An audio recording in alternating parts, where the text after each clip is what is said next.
Monty Show, Utah's biggest sports talk show. When you're ready to talk sports, all you have to do is find The Monty Show. Streaming live and available 24 hours a day, 7 days a week on YouTube.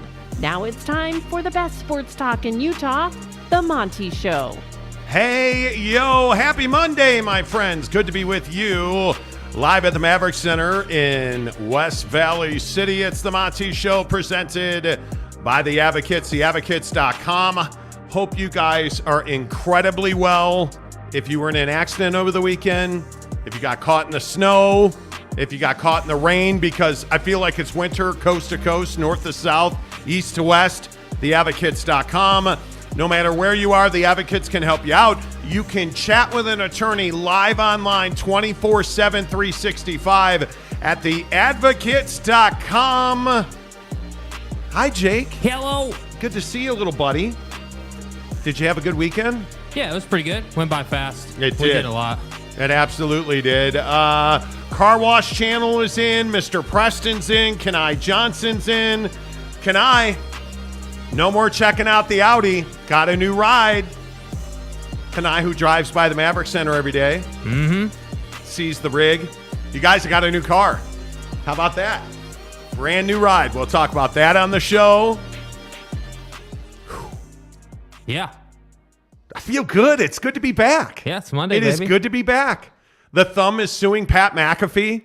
We'll talk about, is that a football at 50 or is that just a general discussion? I think it's a general discussion, but we can do it either way. Yeah, Pat McAfee and I were in very similar situations thanks to the people who answer the door at our houses. You know, somebody knocks on the door and you don't know who it is and they got a clipboard in their hand. Nah, I'm busy, bruh. We'll talk to you later, okay? We'll see you guys. Jake knows nothing about that. James Knight already in begging for us not to talk about the Pac-12. He says, let's talk the Smack-12 deal for 99% of the show. Hey, I'm down. Jackass. Yeah, I'm down. Yeah, we're doing it, bro. We're doing it. Was that a new drop? Jackass. Yeah. That was a new drop. It was. You motorboating son of a... Yeah. That was a new drop. You know, that's me, man. I got you guys ready, man. I'm ready now. I got the bucked up Miami in my hand. Uh-huh. Wow, look at that. Hey, Amber Spencer's here early. Teddy, wait, like the gang's all here. Hey, guys. The gang's all here. Amber's upset she wasn't the first comment today. Come on, casual. You got to be here earlier than now. There were people waiting at 2:10, man. You're a casual. Come on. You know. Come on, dude. You know. Come on. J-Rod says, time for another episode of As the Pac-12 Turns. Well, as it turns out, J-Rod, you may be right about that because there are updates on the Pac-12. Are you guys, where are we at with this? You know, I am with you. I'm tired of talking about it. James Knight, my guy, I'm feeling you. But how do we not talk about this? How is this not the biggest story in sports right now when you have the Pac-12 being leveraged by Amazon and you also get this story that the Pac-12 and the ACC would like to merge in 3 to 5 years once their current TV deals end? This is a mess for the Pac-12, and it gets worse and worse every single day. Let's start with the news that if you're an insider on this show, if you've been watching this show for the last 6 months, you already know that Amazon is being very difficult to deal with for the Pac-12, as you would expect, because the Pac-12 simply has no leverage here. Is it all a surprise, Jake, that Amazon is playing hardball with George Kliavkoff? No, I mean, there's no reason for it to be a surprise. I mean, there would be no other route other than that. I think if I'm Amazon, I'm not relenting. I'm not giving any kind of, sweetheart deal or hometown deal or whatever you want to call it. I'm not doing that. And I think Amazon, didn't get to the level it's at by being nice or by being, soft. They are at the level they're at because they've always done what's right for their business. So to me, I'm not surprised to hear this. And I think that, George Kliavkoff, once again, is in that position that we always talk about where you're between a rock and a hard place. Whether we're looking at the grant of rights side or we're looking at how much you're going to try and get for a TV deal or a distribution deal. And I think that every day that goes by that there's not one done, you hear these rumblings about how people sort of understand that. Amazon understands that. ESPN understands that. The major partners understand that, hey, like, you guys don't have any leverage, so we're not going to pay, $5 for something that we can get for $1. And that truly is the issue. And I don't know, where else George can go from here. I really do feel like the clock is basically winding out at this point, and you're about to hit zero, and you just got to get something done. And I don't think now that putting out that statement 2 weeks ago that said you guys were going to get a deal done, and you still don't have a deal done, now that's turned into kind of a bad look itself. So I don't really know, if I'm George Kliavkoff, what the game plan is here, other than doing my best to find another alternative to Amazon, and I don't know, while we're on the TV deal subject, I don't know how many people saw it, but the LIV Golf CW numbers came out and they weren't exactly scintillating. So when I look around, it's not like you can just go to any TV network and think that you're going to get great viewership. You have to be somewhere that people know. No, and the LIV numbers were actually horrendous. Nobody's watching LIV on the CW. Yeah. Nobody watched. And it's not a surprise. I just feel like we think in this country, in the television industry and in the radio industry for that matter, that we can just throw stuff on TV and radio and people are going to listen or watch. And I just don't think that's the case. And I look at this Pac-12 ACC merger, and this is where I really need you guys to weigh in here. Is it at all compelling to you that the Pac-12 and the ACC would merge together, and what games would be more exciting than what you have now?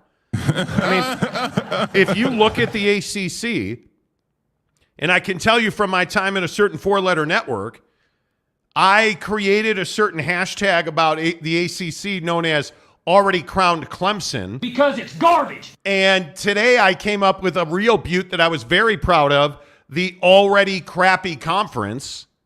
Like, what is it in the ACC? Florida State's been a massive disappointment, right? Yes. I think we can all agree with that. Since Bobby Bowden left, that place has been a dumpster fire. I think it's a basketball conference to begin and to end with. In football, it really is Clemson and everybody else.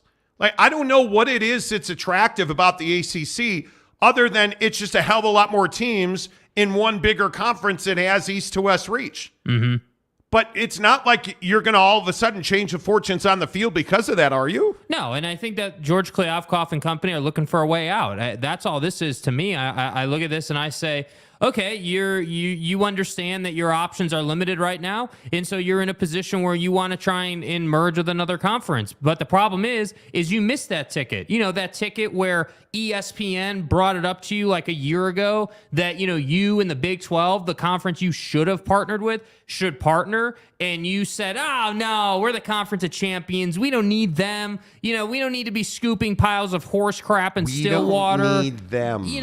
That's the sentiment. And I think it's funny. It's classic Pac-12. Like, the irony in it is incredible that now we're at a place with this conversation where we've had it so much, and yet still there are new wrinkles coming out. In the latest one about how you are looking at creating the APAC, which is incredible to me, because the only reason you're doing that, it has nothing to do with quality of basketball or football. The quality is terrible. All it has to do with is resources, oh man, we got to pull the ejection cord here, and we got to find a way to survive another 5 years. Well, let's talk to the ACC, a conference that, is probably going to have to work on its media rights deal in a couple years, and they're approaching that window.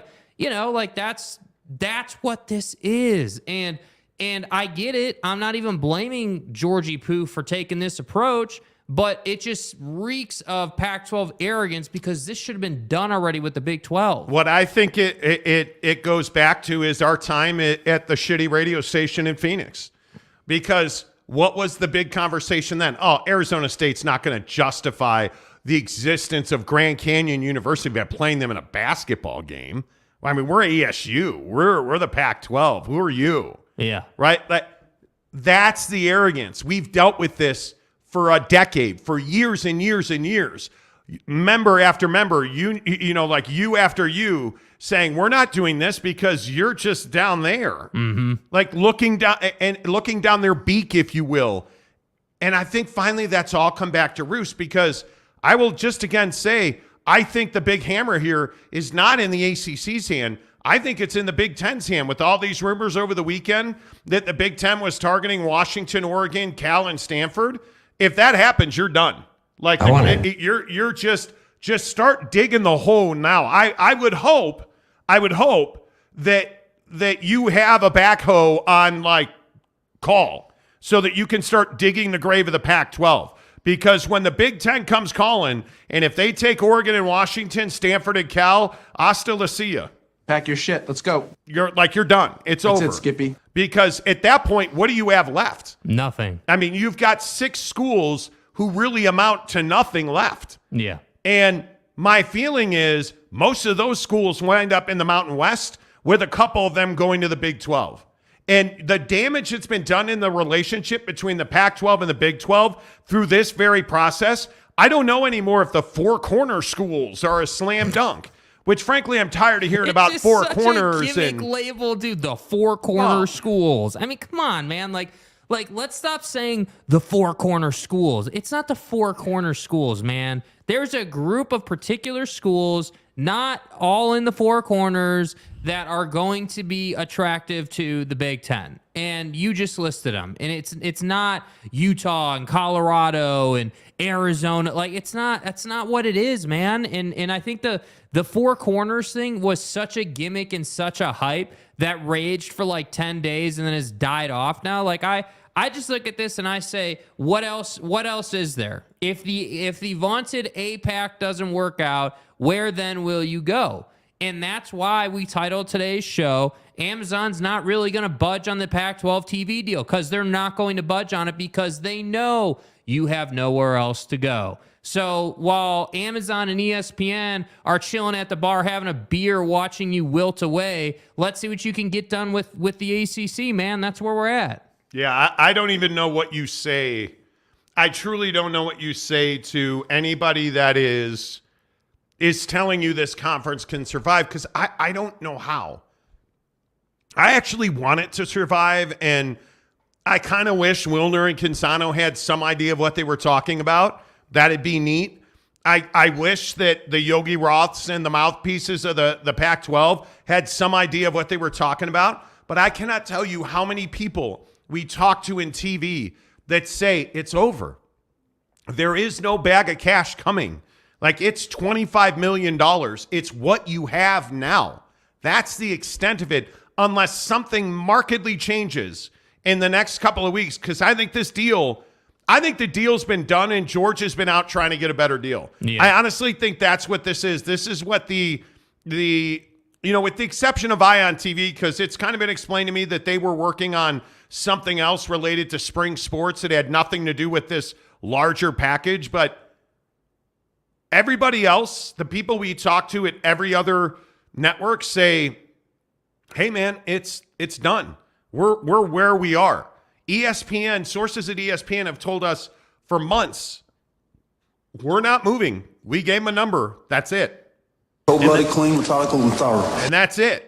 When the guys at Fox told us, hey, we're out, we're not interested in Tier 1 or really Tier 2, we just want Pac-12 basketball a couple of games a week, they haven't come off of that. Yeah. Fox is not back involved. Like, you look at the legitimate places that the Pac-12 can go, I'm telling you, I'll say it again. And Ryan Smith, I think I'm saying the same thing to you. Go all in on streaming, right? Like, this Utah Jazz TV deal is not dissimilar to the Pac-12. Agreed. Because you look at, and I think AT&T Sportsnet's a little different, but I think you look at the Bally Sports situation and the bankruptcy going on there. To me, that's where Scripps Sports comes in. That's where that whole Ion TV Scripps Sports thing happens. I think that's their explosion. But I look at some of the other options, and none of them are good. None of them are good. Unless you go fully local, I don't see any other way to put the games on TV and make a good bit of money doing it. I don't see any other way you do that. And again, I think that if I'm the Utah Jazz, I think my feeling is, and I don't know where you guys come down on this, but I think my feeling is, if I'm the Utah Jazz, I'm going 100% stream. I am going to lead the marketplace somehow, some way, with all of my games on stream. Mm-hmm. Because if we're being totally honest, and I was listening to David Locke over the weekend, it's a terrible radio package. It's It's not good, right? The signal absolutely cripples anything that they're able to do. You have KSL radio, but the issue is, like over this weekend, they had BYU men's basketball on. So you're not bumping at KSL. The church is not bumping BYU for the Jazz. That's not happening. But what are your alternatives? Are you going to put the Jazz on a rock station? I mean, if you look at seriously the options for Utah Jazz radio, tell me what they are.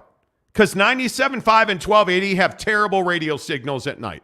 Like I live in South Jordan. I can't get their radio signal for a good part of from my trip from downtown to South Jordan. You get inside the belt loop, it's over. Yeah. You're done. You get inside the 215, there's no going back. Like you just can't hear it. Yeah.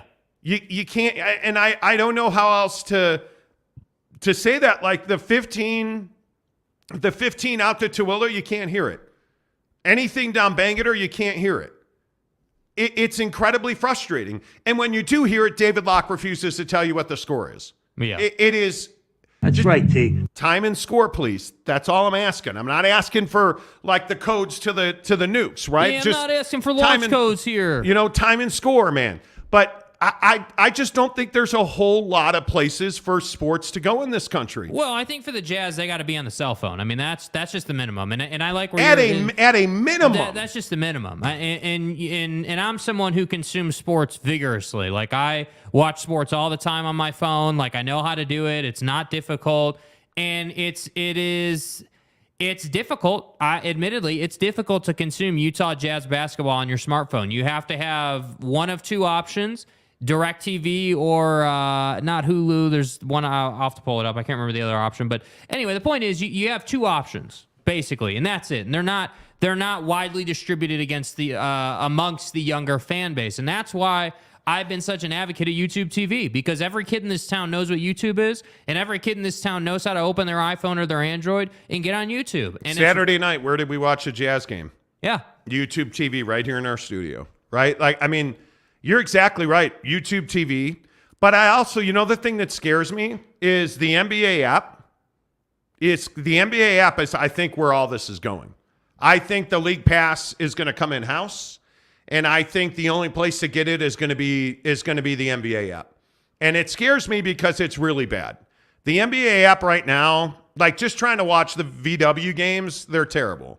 Like, it does not operate. Now, you're a billion-dollar industry. My guess is you're going to figure it out, right? Like Mark Cuban, the original streaming guy, well, guess what? I'm sure he can help you figure it out.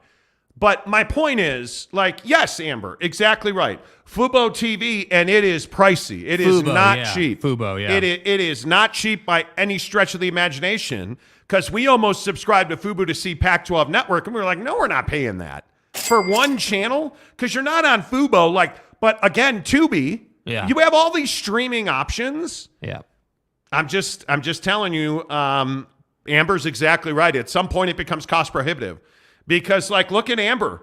The Baketress I think she has 71 kids, and even though she's married to a real estate mogul and whatnot, I mean, they have this beautiful little family. They have a house. They both work hard. Like, at some point, you start pinching pennies, and you're saying to yourself, well.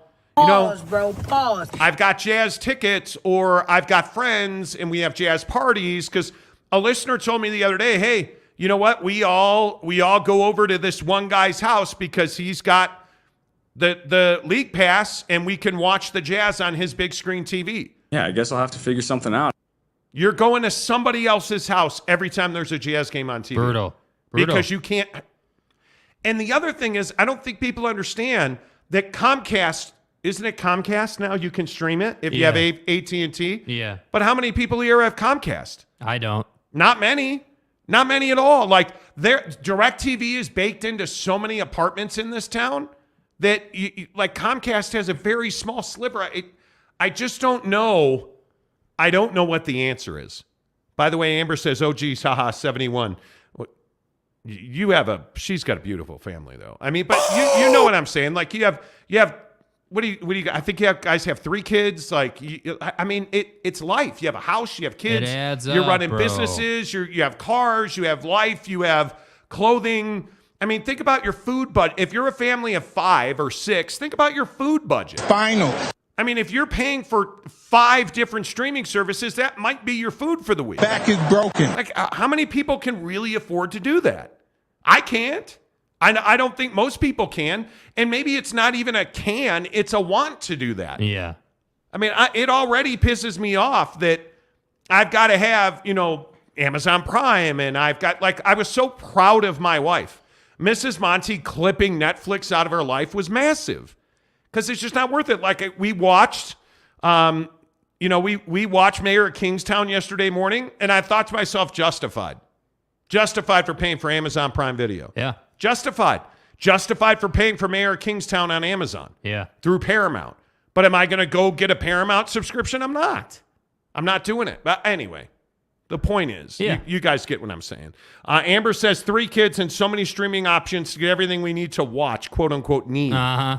I mean, and it's that's so the other frustrating. thing. Like, when you have kids, it's like need changes definitions daily. Yeah. Jeff Johnson says, I'm only a family of 4 and I'm at $2.40 a week on groceries. Oh my God. Exactly right. Bro. But again, we went to the store last night. Mrs. Monty and I went to Harmon's to get, because we're really into like these shakes now, like these smoothies, right? To get smoothie packs. I think we got some almond milk. Almonds. We got some pork chops because I'm going to make pork chops this week. Like, we got a couple of things. We got some like raw coconut. It was $86 for 1 bag of groceries. What are we doing? 86. Like, how many streaming services is that? A lot. I don't know. It's a lot. It's exactly a lot. Remick Johnson, welcome to the show. Cartoon Network and Comedy Central to get the Pac-12 TV deal. Okay, you're going to have to revamp that take, my guy. Too many times have we heard Cartoon Network now. Everybody wants it. Yeah, I'm not hating on you. I'm Everybody just saying wants we got to come up with a fresh take on that. You know what I mean? Teddy Wayman, my guy, what's up? Yeah, I have Fubo TV just to watch the games. Way too much a month. It's crazy, dude. Yep. It is crazy. Tyler says Fubo only works for Jazz games if you live in Utah. Well, yeah, I would guess so, right? Brent Burnett says my HOA has the Jazz. Best HOA in the country. My HOA sucks. James Nelson says, we just talked about this with the snowstorm. We pay, part of our HOA dues are for shoveling and plowing. They decided not to shovel or plow. It's fine. Nobody wants to leave. I'm screwed. Fubo TV plus League Pass is what I use, $100 a month. $100 a month. And Donut says, cast your phone to your 65. Easy peasy. A lot of programming is not available on Cast. Yeah. A lot of programming on your phone cannot be cast to a different device. Intentionally, they do that. Remick says it's difficult to watch Jazz in general. It is. Facts. Absolutely. DeLambo, what's up, my guy? What the F is up with the games on radio? Thought it was my car. LMFAO, what a joke. It's terrible. It's not your car. It's terrible. Yeah, and I think that's kind of what, I love this town, but I hate this town sometimes. Like, that's what this town gives you. They give you a crappy radio signal, or they give you like the same thing over and over again. They don't give you that real thorough, offering where it's like the Jazz and I would guess, again, it's important to say that Ryan is going to do something. Obviously, I don't think that a tech billionaire is just going to sit on his hands and not do anything for his TV distribution deal. I would guess that the Jazz are going to be widely available on cell phones after this TV deal is up, but that's just a guess. I don't know. It remains to be seen. But the point just is that, yeah, the radio signal sucks. It's hard to find it on TV. Oftentimes, I'll say this, the only real reason I have DirecTV is because of the Jazz. If I didn't need to watch Jazz games, I'd be a YouTube TV guy, 100%. I'm gone 15 hours a day. I'm almost never home. When I am home, I'm usually watching League Pass, which I can get without DirecTV. There are ways around that. So for me, I just think that this town tends to do what it's always done, and that has to change at some point. Yeah, totally agree. The official energy drink of the Monty Show is Bucked Up. Let's go, baby. Get the Bucked Up. Get to buckedup.com. Use the promo code Monty. Our guy Darren got the full stack at buckedup.com. I'm telling you, it saves you so much money. Buckedup.com. Get all of your supplements. Use the promo code Monty to get 20% off. If you prefer to go into a store, any of the bucked up stores in the Valley, in the great state of Utah, in fact, all the way from Logan down to St. George. I love my guys in South Jordan and the Murray store. They're great. The Orem store is fantastic. I've been to 3-4 of them, and I've never gotten bad service. You go in there and say, hey, I heard about you on the Monty Show. They'll give you a free can of bucked up energy. Tell them you want the Miami. Trust me. Or if you don't want to take my word for it, get the free samples. That's the real hack here. Yeah. In the description below, there's a link to get the free samples. You get 3 free samples of your choice. You want pre-workout, whatever it is you want. You want low stim, whatever you need. They have it. They'll give you a free sample of it. In fact, 3 separate ones and a bucked up shaker. All you have to do is click the link, get your free samples. They'll send them right to your front door. I think anybody on the program that has gotten a bucked up shaker will tell you their money. I love mine. I have 3 or 4 of them now because they're so good. And I love, by the way, if you're a BCAA guy, the Peach Ring BCAAs are amazing. It tastes like the sweet and sour peach rings you get at the store. Yeah. The can. Oh, it's so amazing. Absolutely amazing. Get your free samples. Get your free shaker in the link in the description of the show below. Make sure you tell me you heard about it on the Monty Show. So if you're just tuning in today, kind of what we're talking about is yes, this Pac-12 thing, but I think it's streaming sports in general. And I think the Utah Jazz deal, what do you guys want? Do you want it on cable? Do you want it on satellite? KUTV. But do you want it on KSL5? What do you want from the Utah Jazz? Where do you want Utah Jazz games to go? And here's the other question. Where are you comfortable watching games? Because I'm not ready to just watch games on my phone. I'm not ready to do that. I have a beautiful 9,000-inch TV in my living room. I'm a DirecTV guy. Can you measure it? I'm telling you, I'm a DirecTV guy. If I'm not DirecTV, I am YouTube TV. Where do you guys want your TV? Because I think this is a huge conversation, and I think our money is going far, far shorter than it used to. It is not going nearly as far. Between gas and food, the cost of raising our kids, it's expensive. Yeah. So I'm a lot more frugal. The frugality of my wallet has gone up. Let's be honest. I mean, I'm not buying shoes anymore. I'm just trying to keep my money in my pocket. Yeah. And for me, sports is a big deal. I want it on my TV. Honestly, I'm happy to subscribe to the League Pass. I'm happy to subscribe to YouTube TV. It's a tax write-off for me. Thank you very much. Mm-hmm. But I'm not willing to subscribe to Paramount Plus. I was watching Chelsea Football Club on USA this weekend, and some of the better games in the Premier League are even on Peacock. Look at RSL this weekend. Real's on Apple TV. Did not watch the match. Didn't see it because I'm not doing it. No, I'm not doing it. Just on principle alone. It has nothing to do with RSL.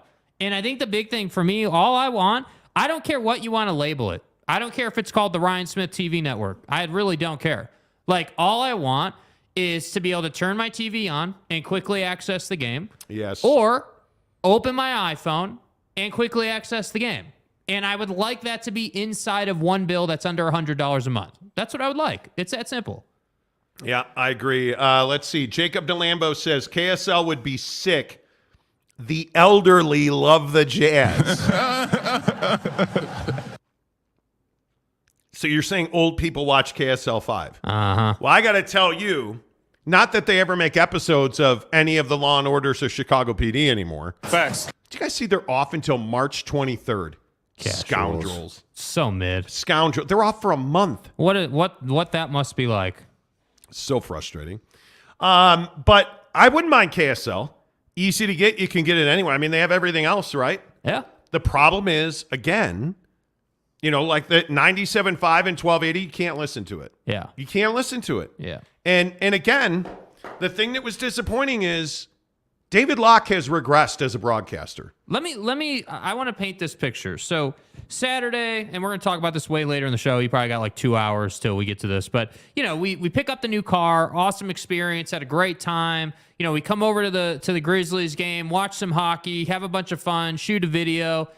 get in the car, go home, right? Drop Mrs. Monty off to do some things, and we go and get some dinner, right, to bring back to the house. Turn the game on in the new car, thinking, all right, sick, let's listen to the Jazz while we get some food.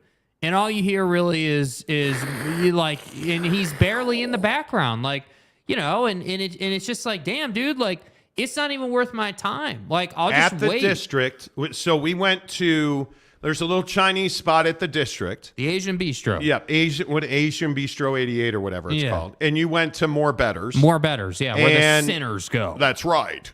And we're driving out of the district, and you can't, it's frustrating to listen to because, you know, you get like every other word. You Jazz, Jordan Clarkson, like, and it's just stupid. Like, ah! And then finally up on the Parkway, you get like 3 minutes of quality signal, and David Locke doesn't tell you what the score is. He doesn't tell you what the time is. He's giving stats. He's turned into this guy, and I used to really like David Locke. But he's turned into a guy who only talks about stats. Yeah.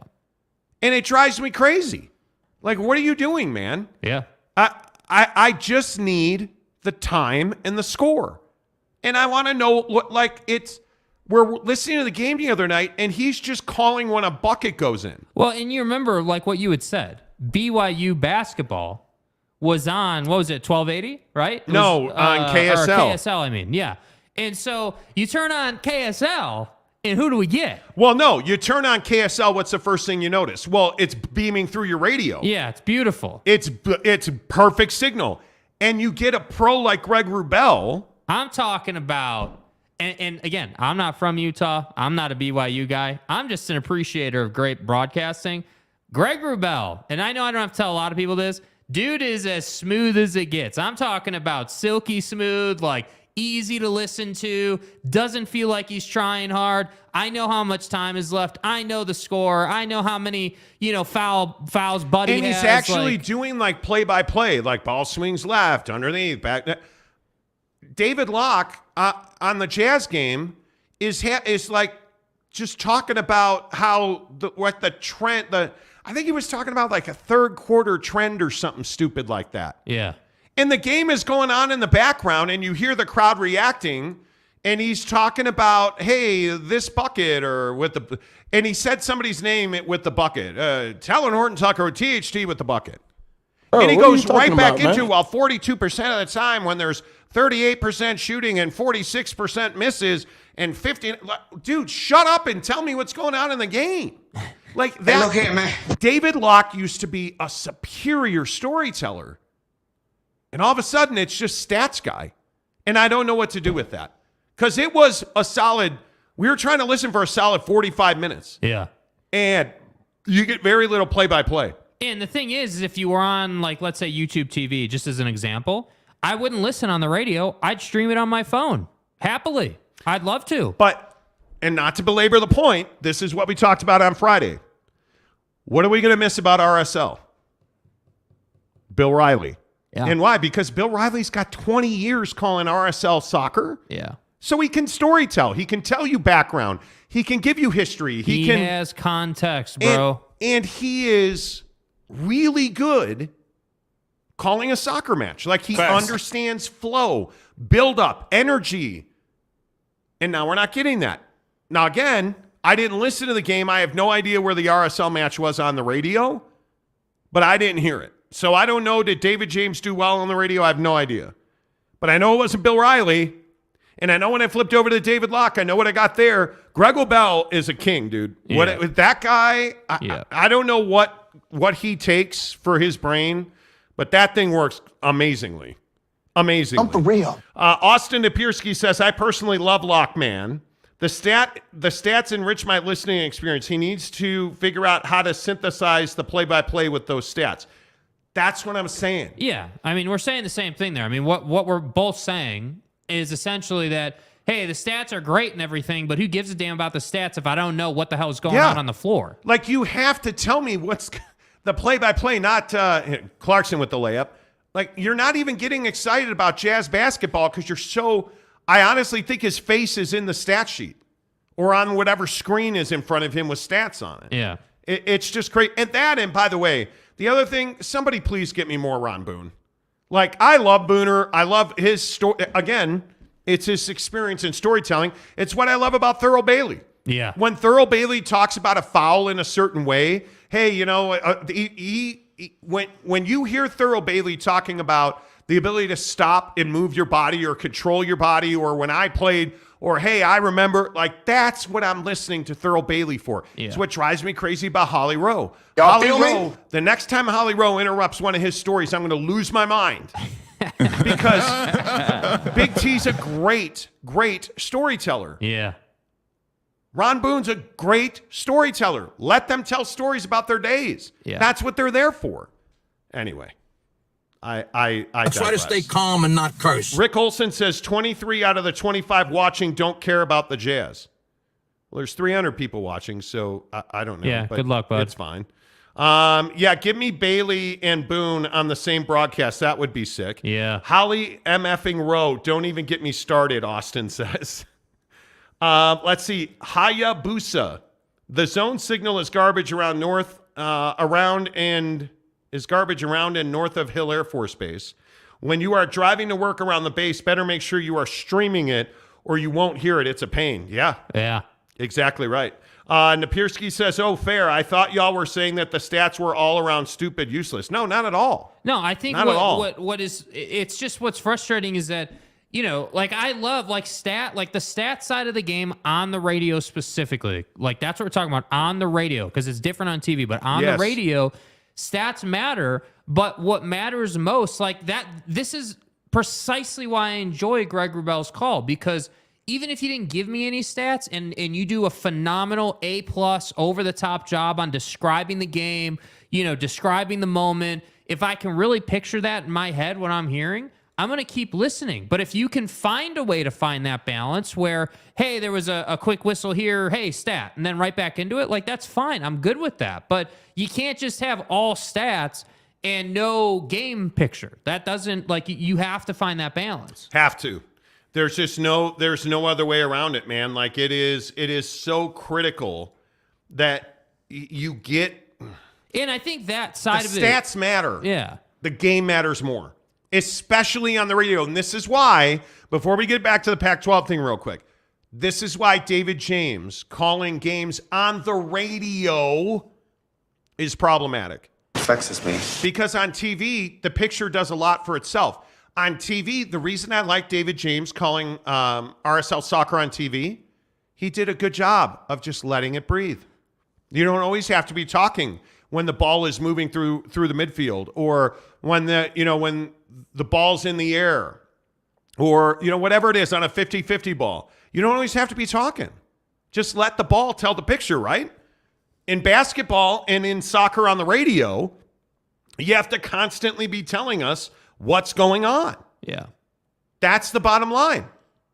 And we don't get that. And again, I'm interested to hear David James call soccer. I've never heard him do it on the radio. It is not the same call on radio as it is on TV. I don't know. Do you guys believe are you confident in the media you're getting? I think that's an interesting question. I really do, because I think you're given what people want you to have. You're not given what you need. You're given what they want to give you. Right. And one of the reasons we don't do, it's funny, not to, pat ourselves on the back again. My shoulder's a little sore today. But we were talking to somebody about a radio job here locally the other day. Like straight up called us and asked us, hey, we're going to make this kind of change. Would you guys be interested? Like, would you want to do that? And I was like, no, not really. And here's why. And it's interesting hearing what the plans for local radio are, or what people are thinking, or what, people are looking at. I don't know, man. I just don't think it's what you want. I don't think you're getting what you want. I think you're getting what they want. Well, I think what they want or what's convenient for them. Like there are a lot of and I know this is a whole different conversation, but even with the Pac-12 TV deal, I feel like this Pac-12 TV deal, whatever it winds up being, is just going to be another matter of convenience. Another, hey, this is the best we could do. instead of what the fan actually deserves, which is the Pac-12 producing everything in-house and creating a situation where you can get it on your phone. That's what people deserve. Yeah. Totes. James Knight, what's up, my guy? Bowler is Boris, too. How, you don't like Craig Bowler, Jack? He's just older now. With all due respect. Jake doesn't like Bowler either. I don't even think you know Bowler's name. I don't dislike Bowler. I just don't relate to him. It's just not, I just don't vibe with it. Yeah, I don't think it's too strong to say the pace of the game's a problem for Bowler. And he is such an endless homer. Yeah. Him and Holly are the homer thing. Stay hard. Terrible. Yeah, please. Rick Olson says, Rip City, what's up, Portland? Bill Shonley recently passed away. Yeah, absolutely a legend. Can you imagine? I mean, the voices of the Pacific Northwest, people don't understand how good they are. They are really, really good. Dale Donut says, have to be honest, hated Al Michaels and Herb Street broadcast. So did I. Yeah. I don't think Herb Street's an NFL guy. I think most people did hate that pairing, too. You're not alone on that. Yeah, it was uncomfortable at times. Jeff Johnson says, Terry Smith. Oh, Terry Smith. Good dude. I've known Terry for a long time. I used to work when I worked at the good old 570 KLAC, your home for Angels baseball. You know. I knew Terry Smith back then. I still prefer to listen to the games on the radio because of how excellent he's mastered how to do it. Oh, it's awesome. He is fantastic.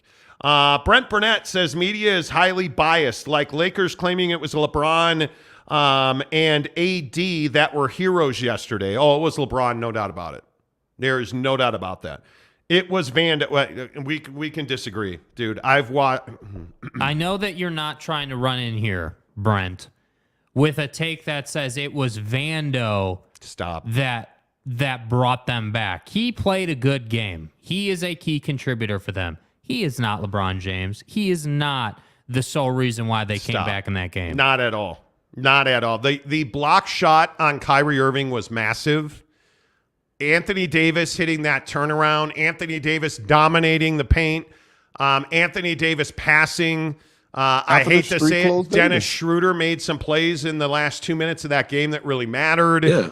On a night where Malik Beasley couldn't hit water from the boat, I thought Schroeder gave them some big minutes. And frankly, I thought Austin Reeves being a hard ass last night was really important for them. Honest to goodness, that was awesome, dude. I think it's if you didn't see the game, like the Mavericks were trying to intimidate Austin Reeves, and oddly, and I thought LeBron in a timeout really pepped him up. Like at one point, he like had him by the back of his jersey, and you could see they were having a passionate conversation.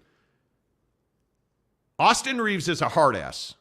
And I think the Mavs were getting in his head a little bit. And then there was just one too many. I'm going to walk by you. You know when you walk by somebody and you just... Yeah, they give you a little bit. And that was it. He had had enough. He got in Green's face. And I'll drop that motherfucker. It absolutely ended. And what did Austin Reeves do? Turn around and hit a big three from the wing. Yeah. Like, that's why the Lakers won the game. Now, what did Vando do? I think Vando's length absolutely played a massive role in shutting down Luka. Not shutting him down. Limiting Luka. Mm-hmm. But there's no doubt LeBron's defense on Kyrie. There is no doubt that the way that Anthony Davis rebounded late in that game, the way that Schroeder was slow and methodical with the last 2 minutes, wasn't stupid turning the ball over. LeBron playing through that injury. Dude, Vando was important. He played a very small role in this win. David Hume says, I listened to hundreds of Jazz games as a kid. Listening to Hot Rod, and with the way he called it, I could see the game. Locke, I can't even tell there's a Jazz game on, and it's annoying. I agree. Brady Cook, a member of the program, says it's so frustrating that you have to have one subscription for the NFL and one for the Jazz and one for another. They need to make the place where you pay for one subscription to get all of your sports. You totally ready to cough agree. up like $300 for that? Totally agree. But it's going to have to get cost efficient at some point. It's going to do one of two things. It's going to keep incrementally creeping up until you stop paying for it. And then it'll come down. But once you start paying, this is the Sunday ticket. Once you start paying, they're not going to let you not pay for it. And the other thing that they do with sports is they say, hey, subscribe for 1 year, sign a 1-year deal, we'll give you NFL Sunday ticket for free. Now, I don't know what YouTube TV is going to do with it. Google is a very business-savvy company. Yeah.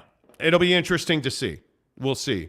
Jacob DeLambo says, same thing happened to the Cavs when Don dropped 71. What's that? What did I miss there? Ryan Thomas says, it's more likely the ACC just takes Cal, Stanford, Oregon, and that is absolutely not going to happen. That is not going to happen. You guys got to stop. When it comes to ACC, Pac-12, but like, you guys just like to throw out these ideas of yours. This, with all due respect, Ryan Thomas, Cal, Stanford, Oregon, and UW are not going to the ACC. Yeah. Hear what you're saying. Hear that thought in your head. With all due respect. If I'm Washington and Oregon, I'm getting into a conference where I have to fly across the country consistently. Why would they do that? Without a total conference merger, which, by the way, you'd still have to get Washington and Oregon. And I'm telling you, Washington runs the Pac-12 right now because Oregon doesn't have a president. Washington runs the Pac-12, and I think Arizona State's in number 2. Washington's not going to the ACC willingly. And anybody that tells you, oh, it's just, more likely the ACC just takes. Do you understand how bad the ACC is right now? Do you understand that the ACC, I think, is making $17 million a year? The ACC is not a factor in any way, shape, or form. Because it's garbage. The ACC ain't taking anybody. Yeah. They're just not. I don't know how to break that to you. This drives me crazy. Everybody, all these people that come in and are like, hey, man, the ACC is just, the Big 12's just, there's not like the Big 12 fans right now. Well, we're taking schools from the Pac-12. Oh, really? Hey, guys. Oh, really? Well, you let me know when that happens. Because nobody is calling the Big 12 like, man, we're really desperate. You got to let us in. Dude, nobody is doing that. No, frankly, in my opinion, if the Big Ten had a commissioner, I would tell you before April 1st, they would have expanded with Pac-12 teams. But Kevin Warren's going to the Chicago Bears, and they don't have a replacement yet. Yeah. You guys got to stop with this ridiculous rumor mongering. There is no sense of any sort that the ACC just takes, well, we'll settle. Fucking Washington, we'll settle. It's the Husky. I mean, if we got to take them, I mean, if you're going to twist my arm like this, I guess we'll take Oregon. The damn Ducks. Gonzaga. I fine. Are you kidding me right now? They just take them. Yeah. Because they're nice guys. They're going to take our dead weight here in Washington and Oregon. I mean, Fucking donkey. Man, what a break that they took Oregon from us. Did us a favor. Woo! I would get out of here. Get out of here, man. Like, what are you talking about? Drives me crazy. Let's see. Curtis D316. So the Big Ten is getting ready to kill the Pac-12 with 4 more schools. I do believe so. Yeah. I don't know if you want to call it call it what you want. I think that the Big Ten, and it's been described to me a couple of ways. Frankly, it's all rumor at this point. But I was told that the Big Ten was more interested in Stanford and Cal because they're looking to balance their education against Oregon and Washington. Because Oregon is not a well thought of educational institution. So, yeah. I don't know, man. We'll see. You have to use logic, bro. You can't. The ACC thing is prime for tinfoil hat guy to be talking about. Washington and Oregon to the ACC is one of the silliest things I've ever heard, man. Yeah. And it's not personal to you, Ryan. I think your name was. It's just that's just not going to happen. I love that everybody looks at Oregon and Washington or Stanford and Cal like, oh man, like for instance, like Cal's a bit of dead weight, but their academics are so strong that it offsets almost every crappy badminton and field hockey team you got to take from them, right? How about that? But at some point, you have to register in your brain that Stanford is of real value. There is heavy value on Stanford because they are one of the finest educational houses in this country. Yeah. They compete with anybody. Do you really think that Northwestern's in the Big Ten for athletics? The occasional football relevancy? No, friends. They're in the Big Ten because they are an academic powerhouse. Facts. Right? I don't know how else to get people to understand that you're not doing favors for or pity me. It doesn't work that way, dude. Very casual. It doesn't work that way. And I hope people will understand at some point you need to settle down. And you need to really kind of say to yourself, does it make sense that the ACC is just going to take them off our hands? Golly, thanks. Infowars.com. Does that make sense? Or furthermore, maybe what really makes sense is UCLA and USC need somewhere to play football games that's not out on the other side of the Rocky Mountains. I mean, does anybody think about that? And by the way, am I the only Utah fan that's like, hey, man, maybe you guys ought to be proactively looking at something? Oh, but we're not going anywhere. We're not leaving. And I will continue to say, as much as I appreciate the facilities and the infrastructure because I think they are spectacular, it feels like Utah, and it's been explained to me that Utah's just kind of going where the current takes them. And it's a huge mistake. I'm telling you now, it's a huge mistake. Because Utah football, look at what women's basketball is doing right now. Look what the Red Rocks are doing right now. Like, there's real value in this athletic department, and there's real value in the academics at Utah. You deserve better than Chris Hill saying, well, we're not leaving the Pac-10 because all our fan base is in the Bay Area. You deserve better than Mark Harlan saying, we're not leaving. Are you out of your goddamn mind? Come on, man. Come on. Like, yeah, be better. It's just frustrating to me. It is. Gabriel says, afternoon, Monty. Hey, Monty. Hey, Monty programmers. Hey, Monty, let's get our tinfoil hats out over the APAC. He says, more Pac-10 kerfuffle on the menu today, indeed. Damn right. Let's get some kerfuffles with ridges. Before football at 50, Tyler P. says, I think it's hilarious that the non-Utah fans in this chat honestly think that we actually care about the TV deal conversation. Newsflash, we don't care. Dude, I'm telling you, you better. Tyler, you better. I can't wait. What do you mean by that? What do you mean by that? What do you mean by that? You don't care about the TV. Actually, chat, honestly think that we actually care about the TV deal conversation. What do you mean by that? What does that mean? Because I have to believe you care. I have to believe you care. How do you not? Brent Burnett says, Utes are a joke. Mistake being made by not getting out and going for some real money. It's not.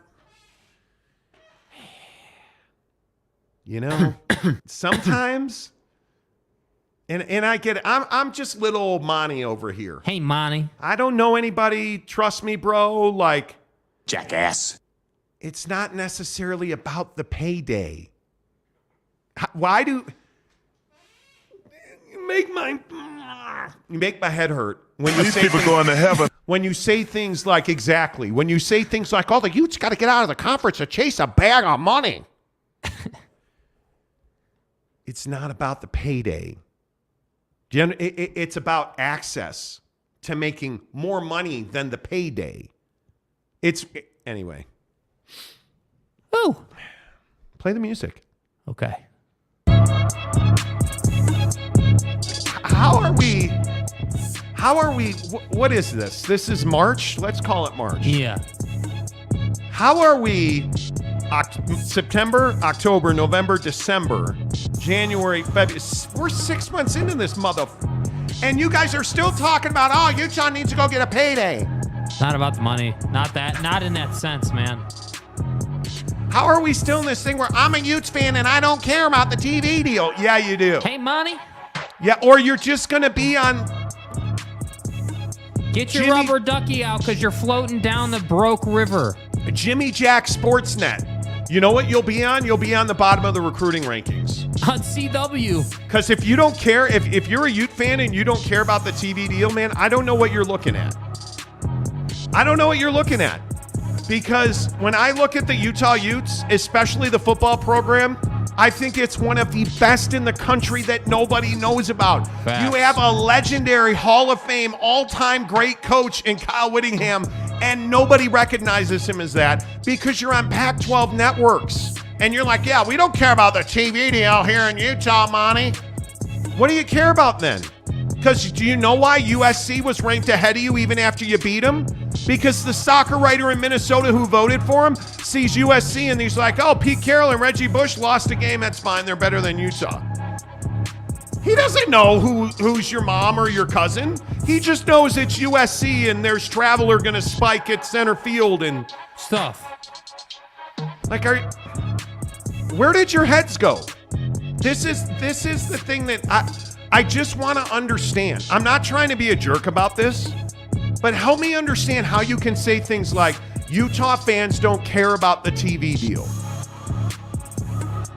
Like, where does that go, man?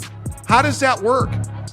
Like, what do you mean you don't care about? What does that mean that you don't care about the TV deal?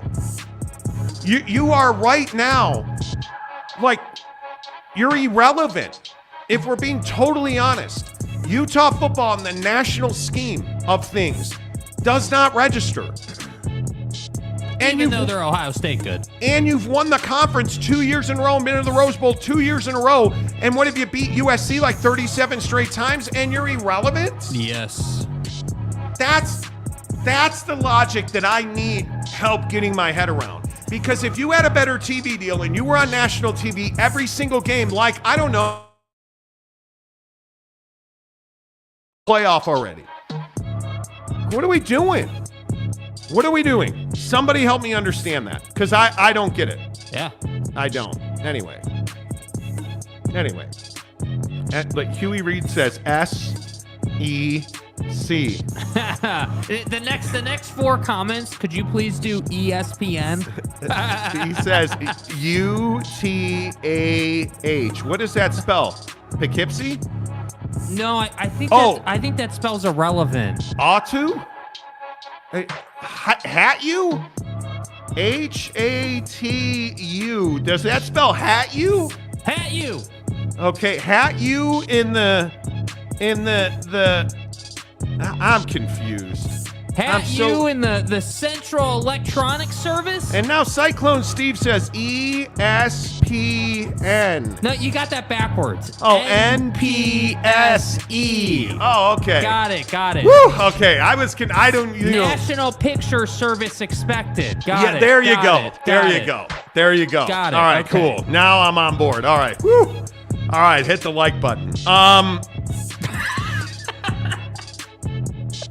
Arturo tosses us a $20 bill and says that the Pac-12 survives but loses P5. I don't think that's a possibility. Does the ACC take up their P5 spot, or will we see a group of 6 conference or a P4? There's no such thing as loses their P5. They just won't be a conference anymore. I don't see when Washington and Oregon, and I think Stanford and Cal go to the Big Ten, because I think the Big Ten will want a Western Conference. Explain to me how you survive on Washington State, Oregon State, Utah, Colorado, and the Arizona schools. Because Deion Sanders, I'm coming. I'm coming. And I watched that video today, and I could watch it 100 more times. Do you really think that Mr. Louis Vuitton luggage is hanging out in the Nowhereville? You're telling me that Colorado doesn't go back to the Big 12? Utah and Colorado are going back to the Big 12, right?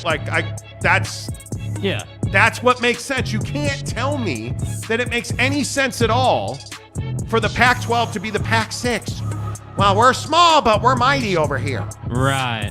You're not. I don't. You know what, Arturo? I don't think that's a possibility. I really don't. Okay, more spelling games. More launch codes here. Okay. Jeremy Callahan says, I-N-I. Any? You have an any? That's disgusting. Bro, this is a family program, bro. That's disgusting. Eric and Raleigh says PAC ZE Pack Z. PAC? Oh, you need a Z pack? You have a flu? Damn. Bro, hope you feel better. Zesty's Retros and Games wants to know if that's your Netflix password. Nah, it's not. It's not, but that's a really good guess. Chan, who's a member of the program, says LMAO. Jeremy Callahan says, but what if they pick up rice? P5 dinner is served. See what I was like? See what he because it's rice and it's rice. You know what I mean? Okay. Six pack. Okay. Jeremy Callahan says, I lived in the Bay Area, and I was one of the few college football fans in the area. What's the Bay Area? Do you know what the Bay Area is? The Bay of Area? Okay. Nobody goes to Stanford or Cal games. Well, Utah fans do because they're all in the Bay Area. They're all in the Bay Area. Good point. Yeah, thanks. Stanford's a basketball school. Cal is... Cal. Cal is... They grow fine weed in Berkeley. I don't know. Cal is arithmetic 18.7. Okay. M. Morris says Utah would be smart to be the first to jump, ensuring they have a spot. They would. Stanford still gets good TV ratings, oddly enough. They have good alumni. Yeah, I guess. Renee Roca says Utah, we got eye on you. See what he see what he did there? Like they're watching, and it's Ion, and it's Ion. That makes sense. Script Sports is going to be a factor in rights. It will not be the Pac-12, from what I'm told. How about that Big 12 basketball? Yeah, it's a hell of a league. Isn't it? Football 50, 10 of the hour, every hour, presented by our good friends. Oh, my God, can we talk about it? No, we can't because you didn't do your job. The marinara meatball at Papa Murphy's Pizza is awesome. At Papa Murphy's, we do more than just pizza. We do meatballs and marinara. Papa Murphy's does meatballs? Oh, I think you mean I do the meatballs and marinara? And how do you do it, Dad? How do I do it? How do I do it? Oh, well, we do it with savory ground beef covered in tangy marinara. That's how, honey. At Papa Murphy's, we make great pizza. And don't forget the meatballs. Order now at papamurphys.com. Jake has soiled Mrs. Monty's reputation. Because Jake and I, so I'm a big fan of my monkey, right? Whoa. Okay, again, see, family program here. Come on. I have jackass. A monkey. Yeah, what? I am not a jackass. Bro. That's not jackass. That's not nice. Family program here, okay? Anyway, make sure you get the marinara meatball at Papa Murphy's Pizza. Use the promo code Monty25 to get 25% off your purchase of $25 or more at Papa Murphy's Pizza. So I'm a huge fan of like all the monkey gifts. I love monkeys. I happen to be a huge fan of monkeys. Mrs. Monty's scared one will rip her face off, so she won't let me have one in the pack. Some of us have irrational fears, like all of the Pac-12 schools being taken by the ACC. So, yeah, for $17 million per school per season, and that's keep going, dude. Anyway, the point is, now Mrs. Monty is sending us gifts of monkeys holding money. Yeah, right. Better send those refunds. And who does that all the time? Me. Jerky over here. Hey, that's not nice. Jackass. Jake does love to send his monkey gifts, talking on phones. Jackass. Having money. In the members only group, Tanner Plummer and a select few other individuals will literally video chat our private Instagram group at like 3 a.m, and I'll wake up to it. And then my response to that is sending like 50 phone gifts, the first of which is the monkey ones. And I don't understand it. The occasional like once a year thing where it happens, okay, totally get that. Yeah. Totally get that. Yeah. All I'm saying, keep your hands off the dial button. All right. Where are you guys at today? Like, this show has been off the chain today. Lit. Like, I don't even know what happened to this show today. Like, people coming in talking about... We come in. The ACC is going to do us a favor. They're going to take all of your dead weight. and Washington and Oregon. You know, you're dead weight. What the fuck are you, Ranger It's Rick? going to be like, wait a minute, let me understand this. The Pac-12's dead weight is Oregon and Washington. So they're going to do us a favor, and they're going to take all of our dead weight, Oregon and Washington. Yeah, take it. See ya. What? Listen, I understand it's 4 o'clock, but you should not smoke crack at this hour of the afternoon. You shouldn't. It's You a shouldn't. little It's not- early, it's please. not smart, man. What do you mean? Not Like doing us a smart. Like doing us Dude, a favor. it's not doing anybody a favor, man. Like you Come have on, to be, man. You have to understand that these things have logic to them. They have certain ways that certain things would get done. In this whole, ACC Pac-12 merger that with the cute little name tag of the APAC, like you can go and do that, but you're still not going to be more relevant. It's a survival mechanism at best. I totally agree. The Monty Show is presented by the Advocates at UtahAdvocates.com. We got stuck in traffic at a construction zone, and I got rear-ended at 80 miles an hour, so I needed help. They just stepped in and pretty much took care of everything. If you're in a motor vehicle accident or situation, call the Advocates. The Advocates, theadvocates.com. By the way, don't forget their blood drive is coming up on March 6th. Get to UtahAdvocates.com to register for their blood drive. They're giving away $10 Amazon gift cards. It's going to be amazing. UtahAdvocates.com/blog to register for their blood drive coming up on August 6th. Woo. Okay. By the way, it is about 100 degrees in the Maverick Center today. Thank you for all 309 of you watching currently. Yeah, appreciate you guys. Make sure you hit the like button. The show has had an unbelievable... Okay. You guys, I look away from the comments for like 3 seconds. We don't need launch codes getting spelled out in the chat, okay? We know how to spell ESPN, all right? It's hysterical. Jacob DeLambo says, sounds like schemers trying to control their little world. Schemers trying to control their little worlds. Dale Donuts says, I say Monty will offer PAC to a TV deal just so he can get interview time with George Kliavkoff. Hey, guys. Dude, we've asked. He's never come on the show. Do you think that you would end Buddy's life in an interview? No, I think he would hang up on me. He's just a hack. I think he would end the interview. Because I would have to ask him. One of the first questions I would ask him is, do you think you've done a good job as a commissioner? And we're going to Pac-12 Media Days.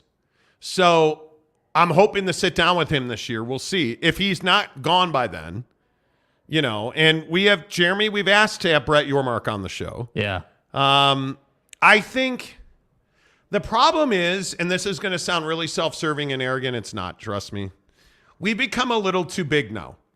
We've gotten to the point where people are well aware of who we are. Yeah. And I think people like Ryan Smith at the Jazz, he knows this is not a place where he'll get softball questions. Fucking A. And he knows that if he comes on this show that he's going to be asked things he probably doesn't want to talk about. Yeah. And listen, I totally understand that. But the thing is, totally. the difference is, and this is where everyone always gets caught up, and this is where we've got caught up trying to get him on the show.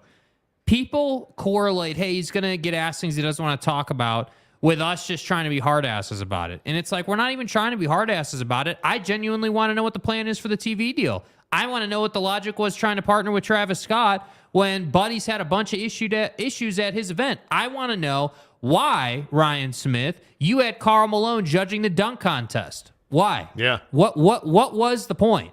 Yep, I agree. 801 West Valley wants to throw a dig in today, which, hey, you know what, man? Do it while you can.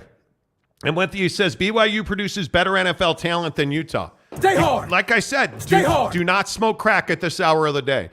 Cyclone Steve. Thank you, Steve, for clarifying. Steve says this is a time for weed, not crack. See? Well, Brandon Butler, who's a member of the program, says cocaine's a hell of a drug. Well, that's true. You know that. KM says, please, in all capitals, please. Uh-huh. Keep Utah out of the Big 12. Please. Are you a Utah fan or you're not a Utah fan? Sundev says go with the gummies. Hey, man, I've seen people get torched on gummies, Mrs. Monty. Jeremy Callahan says if the ACC and the Pac-12 merged, they would need to acquire an airline to be able to afford all the travel. it would essentially be a horseshoe from the East Coast around Florida, the Texans, the Gulf Coast, Panhandle. Can you measure it? You know, up the East Coast around the balloons from China and shit. Listen, and we're then, in a strange time. You know, you get the conferences. And maybe we play some football games after the nukes are done. Cocaine's a hell of a drug. Jacob DeLambo, I agree, still schemers. You know, Renee Roca says Rice Village near the University of Rice has some nice restaurants. Okay, say that fast 11 times like I just did. Was Karl Malone giving 12s at the dunk contest? I believe he was. Nah, you know what he was giving? 13s. I don't get it. Oh, yes, you do. You know. Both Stanford and Cal are on the quarter system, so no one is at the game until the end of September. Who cares? What happened about in October? And oh, that's right. They're both winless in the conference at that point. Dude, I'm telling you.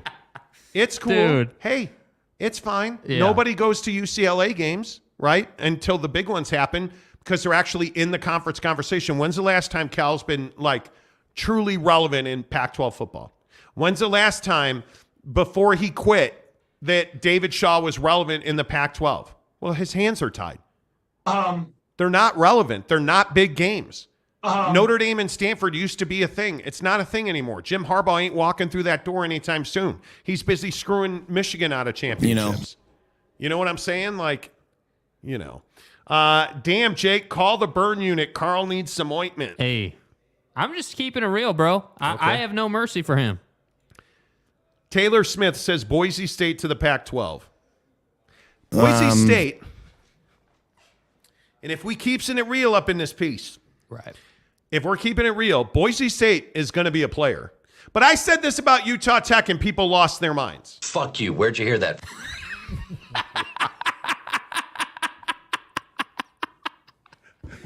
Wow. Okay. Sorry, that was probably a little too hot. My bad. On my a bad. Monday. My bad. Where's that dump button? My bad. Coming in hot. I said this about Utah Tech, and I'll say it again. Utah Tech is waiting for its moment. They are waiting for their moment in St. Jeezy. Because I'm telling you, Utah Tech's got the facilities to be taken seriously. They're just waiting. They're already recruiting at a higher level. They're just waiting. Just give them an opportunity. Winter is coming. What about Boise State? Now, nobody likes the blue turf, and frankly, nobody likes Boise. Not even people in Boise like Boise. Yeah. Albertsons is not Harmon's, let's be honest. But would Boise State in a major conference be a power player? Man, I got to think they would. If they had 17 million, if they had 25 million a year from TV, yeah. Come on now. Let's see. Brandon Butler says we done dump button, only dump by text. Exactly. Hey. Exactly right. Taylor Smith says coming in hot with the button. Hey. No, I'm just saying. Eminem says, Matt, I graduated from UCLA and I am from New Mexico. The students are in the games, but a lot of them live out of state. That's the problem with UCLA. And it's unique in LA because it's not at USC. But USC puts alumni into the pipeline of Los Angeles. Yeah. UCLA has a much smaller cut of the local alumni than USC. Because one of the major things that USC is known for is their film program, their film and theater program.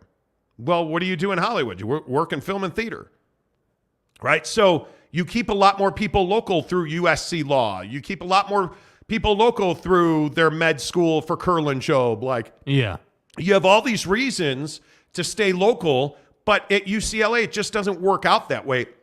I also think UCLA's facilities are subpar compared to UCLA because UCLA just doesn't have the real estate that USC has. Like, you look at where the Rose Bowl's in Pasadena, it's not close to Westwood. So it's a different dynamic in Los Angeles, I'm telling you. Eric and Rowley says Boise State and Eastern Washington to the Pac-12. Blue field, red field. That Eastern Washington field is actually Pimp Daddy. I don't hate that. I don't hate that at all. Jeremy Callahan says, I'll be honest, I started watching your show because of the conference alignment stuff, but now I'm sold on your show and I don't even like any of your local teams. LOL. Appreciate that, dude. Yeah. Let's go. Welcome aboard. Go Tigers. Go Tigers. Go Black 45 says, honest question. Honest Questios. A real hypothetical one. In 20 years, will Stanford and Cal have a D1 football program? Guys. Hey, guys. So, after Putin drops the nukes on Ukraine, Hey, guys. and then there's a civil war across Europe, Keep it real. will Stanford and Cal still have... I forgot my train of thought. But anyway, the point is, will Stanford and Cal still have D1 programs? Excuse me. First of all, it's programs. You're never getting away from... Stanford and Cal would never do that. Because I think you have boosters and alumni that support it. Program. And I think when you look at the money that they make having a D1 football program, knowing they're going to be in the Big Ten, you're not going to turn that money away. Why would you? Yeah. And you can win, but they're not committed to... This is the Notre Dame Catholics argument of my childhood. Right. Well, are we going to lower our entry standards at Notre Dame to allow, Kevin, who's got like a 3 on the SAT, to get in? Facial recognition. Well, doesn't that mean he got one question right? No, that means he filled his name out on the Scantron. The Scantron. Right? Like, you remember when they would tell you, hey, listen, if you just, but I had a baseball coach in high school tell me, just make sure you spell your name right on the Scantron. You'll get into any college and play baseball you want. One of my high school baseball coaches told me that. I remember a kid when I went to high school on Scantrons, because obviously it's multiple choice test. He would draw a Christmas tree with his answers on the Scantron and pass the class. That's what he did. Oh my God. Car Wash Channel, who's a member of the program, says, if anyone needs a free car wash from me, let me know. And Jake and Monty, get an ass from you. Look, man, we close and friends and stuff, but it ain't like that, yo. Like, it ain't like that. Are you a detailer? Do you have a what tunnel? do you do? What do you do, bro? What do you do? Matt Harley says UCLA gets good attendance numbers. Do they, though? The problem is they play in, I think the Rose Bowl holds 758,000 people. And when you get 10,000 fans in a 100,000 seat stadium, it looks empty. So I don't even disagree with you, Matt. UCLA has better attendance number than people think. So, Yeah. Blast State is a JUCO, Gary says. Blast State. Well, I'm going to take my remedial courses there. Look, I'm getting my master's degree, but I'm going JUCO at Boise State to get my remedials out of the way. I didn't do so well or so good in English. Don't play intramurals, brother. And, the stupid geometry class. Do you know how much trouble I had with geometry? Yeah, that's stupid. Mainly, oh, man, I even remember, I believe her name was Mary Baxter. Oh, Mary Baxter. My name is Luca. My basketball coach was my geometry teacher. And his name is John C. There was one year during my basketball career. Yeah. Where Mary Baxter sat right next to me in geometry. I actually wound up passing that. Well, she passed it for me with a C. I mean, nobody know. I passed geometry, and my basketball coach was my teacher every day in practice. He was like, hey, tell Mary Baxter she did great on that test. That's right, T. Wow. Hey, that was a great. Hey, you make sure you tell Mary. Hey, tell Mary that worksheet. Primo job. A+. A+. Oh, I had fun in high school. It was fine. Geoff says Utah Technical College of Jeezy Peasy Bisons. Exactly. Seriously. Exactly right. DWE says, real funny, Gary. Want to play our PAC snob card? Wow, we're the Pac-12. We're the Conference of Champions. We're the best. It's fine. It is what it is. Zesty's Retro and Games gives us $2 to say, can you speak about the upcoming MLB TV mess? Dude. God, dude. I honestly, and you guys are going to think I'm crazy, I think it's the Scripps Ion people are going to take that over because they're going to get in on the bottom floor because I think Bally's is going out of business. They're going bankrupt. Yeah. And I think MLB is going to have to sell their soul to the devil and make no money on their local TV deals. And Ion Scripps is going to do really well on that deal. And it's exactly who you want to be. Yeah. It's exactly who you want to be. Ion's got TV stations all over the country. They were sucked up by SW Scripps, excuse me. You know, it's good. Car Wash Channel says I meant free wash from my spelling is bad. I can't spell. So wait, I don't understand. Are you a car wash or no? Yes, he says I wash cars. Okay, are you a detailer? Are you a detailer? Or are you a tunneler? Yeah, I think he's a detailer. Are you a mobile detailer? Yeah, I'm guessing that's what you are. Cyclone Steve says South Hamilton Institute of Technology. Exactly right. All right, couple more. Bally rolled snake eyes. Yes, they did. Yes, they did. And I'm telling you, like the deals that are being like the NBA is the only one that's got their stuff on lock. Their labor's going in the right direction. Their TV's going in the right direction. Their Q score, their community, like they've got the G League down. They've got the draft down. Like look at the NFL Combine, you guys. The NFL Combine is an absolute mess. Nobody wants to be there. Now fully 1/4 of NFL teams don't send anybody to the Combine. Do you know why? Well, because the kids are so well prepared that the interviews are useless. I mean, they say nothing in those interviews. They know that the Combine is a series of workouts. The kids know the workouts in what order they're going to have to perform them. So what do?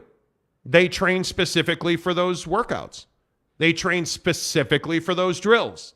So they perform those drills really well.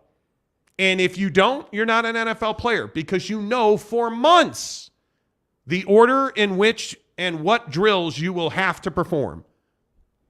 It's not rocket science. So the Combine really becomes useless to most NFL teams. And I think within 5 years, the Combine will no longer exist.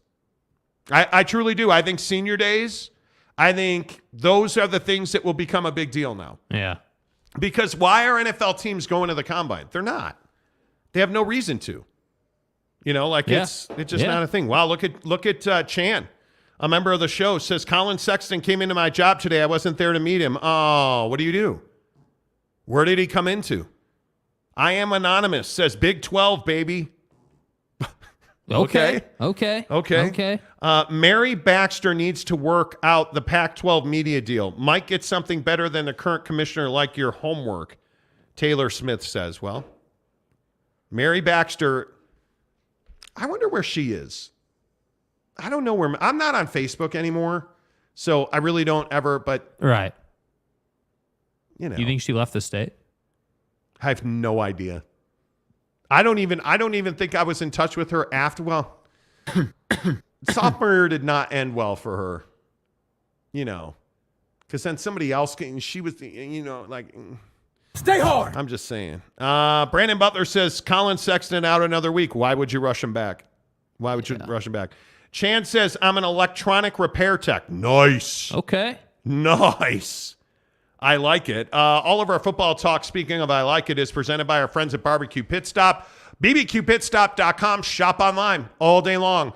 Do you know that at Barbecue Pit Stop's website, BBQPitstop.com, they have an awesome chat feature where you can say, hey, I'm about to throw this brisket on the grill. Like, how long do I need to let it rest before I can slice it? Or, hey, I want to go low and slow. How long should I leave it on the smoker for? Is it like a 12-hour?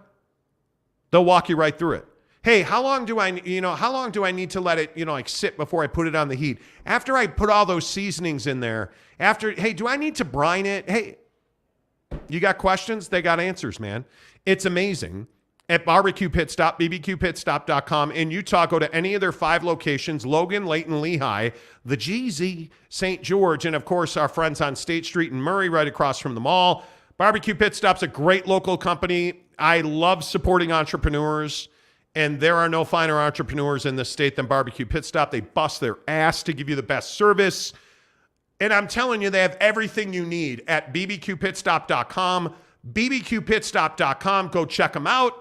Tell them you heard about it on the Monty Show. And please get the asado seasoning from Flavor Knuckles. Do it. It is the best seasoning you will ever have. Burgers, chops, steaks, wings. We use it on our wings all the time. Yes. I'll be honest with you. Mrs. Monty and I made nachos yesterday that were off the chain.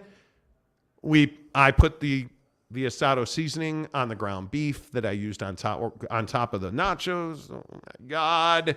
BBQPitstop.com. If you're just tuning into the show, I think the biggest story in football today is certainly this situation with Amazon not negotiating in I wouldn't say in good faith.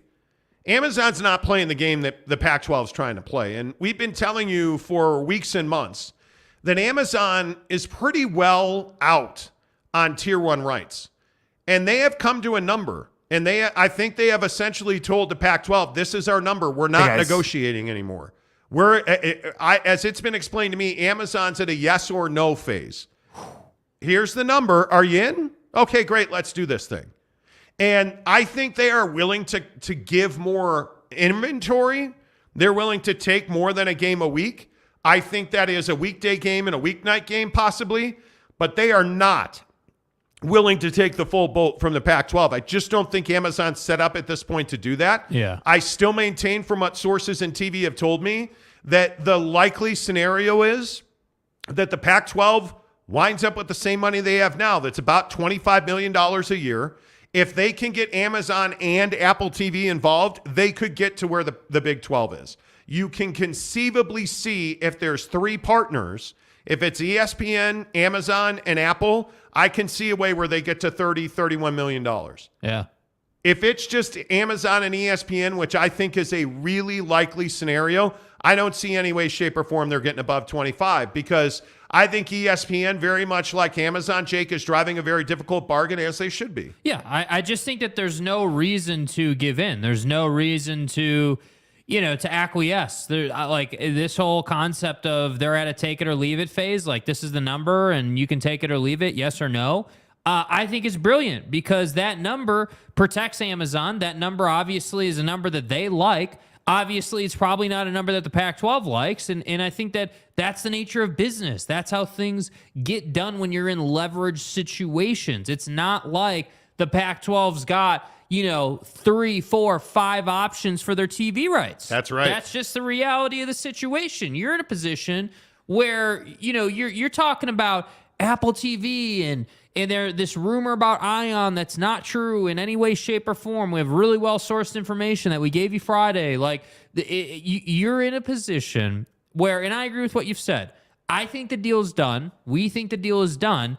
And George Kliavkoff is trying to go out to make another deal that is going to go ahead and meet the grant of rights requirements of Washington and Oregon, because those are the two that hold the water right now. And Arizona State to a lesser extent, but those are really the two that hold the water. So it's cool if Amazon has a number in mind, but if that number in that particular setup doesn't reach what Oregon and Washington want, what's the point? Because they're not going to sign the grant of rights. That's the problem here. That is the stalemate. And furthermore, I would say if the Big Ten ever figures out who its commissioner is going to be and gets that on lock, if you can get Oregon and Washington to, barter a deal with you before, they agree to some 5-year deal with the Pac-12, I think that could be a possibility. But again, that's not going to happen until you have a commissioner. So that's why I say that's why nothing's happening right now. That's why you're hearing, hey, they're at a stalemate. They're struggling. There's not a real great deal, because even if Amazon has their number, that number probably doesn't meet what the grant of rights needs, what the grant of rights requirements are. That's the problem. Well, and that's kind of what I'm saying. Like, I view this as the Pac-12 needs help from different partners. They need ESPN to put them on cable. They need Amazon to put them on stream. The question that I have is, can ESPN and Amazon coexist in a mutually beneficial fashion? Because I think if you're ESPN and Disney, why would you want to give up your right to show those games in the ESPN app? Yeah, you wouldn't. If you're Amazon, why would you want ESPN to show Pac-12 games in the ESPN app? Right? You wouldn't. Because I keep telling you, and I've heard this repeatedly, Amazon's developing an app just for sports. Amazon Prime Sports app. You're going to be able to get all of their sports content, whether that's soccer, whether that is Amazon Sports Talk, Pac-12 football, the NFL, whatever it winds up being. Yeah. You're going to get that on their Amazon Sports app. Why do you want to compete against ESPN.com? Because Amazon's not known for spending a ton of money to promote their product. Whoa. Dude, Siri, relax. Dude, what are we doing here, girlfriend? They're not known. Amazon's not known for spending big money on promotion. And so I think it is a very likely scenario that ESPN and Amazon are going to have to figure out some licensing stuff. And I think, unfortunately, for both of those and for Pac-12 members, George Kliavkoff's probably the guy that's going to have to barter and broker that deal. Yeah. And it'll be interesting to see, because I also wonder, can you see a scenario where ESPN, Amazon, and Apple TV wind up playing in the same sandbox? And I cannot. Because there's only so much stream to go around. And the other thing that does is, in my opinion, it really waters down the product for the fan. Because now you got to figure out, okay, well, I got to subscribe to Amazon, and I got to subscribe to Apple TV, and I got to pay for ESPN. So do I have cable? Am I going to have Amazon? Am I also going to have Apple TV? It's really despicable. I think that's asking an awful lot. And I think you're going to see that is going to come down significantly. Agreed. Significantly. Agreed. Jeremy Callahan says, Amazon, it's this number, take it or leave it. Kliavkoff, he's shooting at cans. He hates the cans. Exactly right. Exactly right. ESPN has the same position. No need to budge. IIRC. Bob Holsey says. Well, I don't disagree. There's no reason for them to budge. The problem is nobody needs it. Who's desperate for Pac-12 programming? Nobody needs it. IIRC stands for, if I recall correctly. Good Lord. Guys, I'm wildly intelligent. I had no idea what IIRC meant. I had no idea what that meant. No idea what that meant. I did not. Before we get to Pat McAfee versus Brett Favre's thumb, Zesty Retros and Games says, literally, when does their current deal expire? At the end of the 2024 season. Correct. They have this coming. They have this season, which will be the 2023 season, and then in 2024 they have to do another deal. What's the final day of the Pac-12 has to get a deal? Well, there is no final day. He gives us $2 to ask that question, by the way. Appreciate that. There is no final day. There is no drop dead. D-Day. Listen, if you guys don't have a TV deal by March 3rd, you're screwed. Yeah. Doesn't really work like that. The problem is you're losing leverage every single day you don't have one. You're losing leverage. And the other thing you're doing every day that you don't have, and it's not the TV deal. They need to announce the TV deal. And it was explained to me over the weekend that they know, and we said this, I think, last week, they know the deal that they're going to get. Yeah. They're trying to figure out how to get everybody to sign the grant of rights now. And I think they're having trouble doing that. Yeah, next question. They're having trouble doing that. And it's something tomorrow, I would expect tonight or tomorrow, that I should be able to update you on that. Yeah. Because I believe that they have an executive meeting on Mondays or Tuesdays. And I know that the executive committee members of the Pac-12, right now I think it's 3 who meet on a regular basis multiple times a week by conference call to talk about this stuff. And I happen to know that President Kase is at the top of that executive committee. And I know she's 100% against streaming on a full-time basis. As is Ray Anderson and the folks at Arizona State. Yeah. So I just think it's a really challenging situation, and I don't know how you fix it. Jeremy Callahan says twist, TWSS. Okay, let's look up TWSS. Okay, TWSS. Disclaimer, Monty is not hip to the, what do they call that dictionary? Yeah, the TWSS, the Urban Dictionary, that's what she said. Okay. I'm not hip to the Urban Dictionary. That's what she said. The corporate terminology is temporary wage subsidy scheme. I'm going to go ahead and say that's what she said is where he was aiming at there. That could be wrong. Eminem says, true, but they are NFL fans, not college fans. Okay. San Diego State would not add any TV assets for the Pac-12. And we've talked about this, and I think you're mistaken. Here's what San Diego State offers the Pac-12.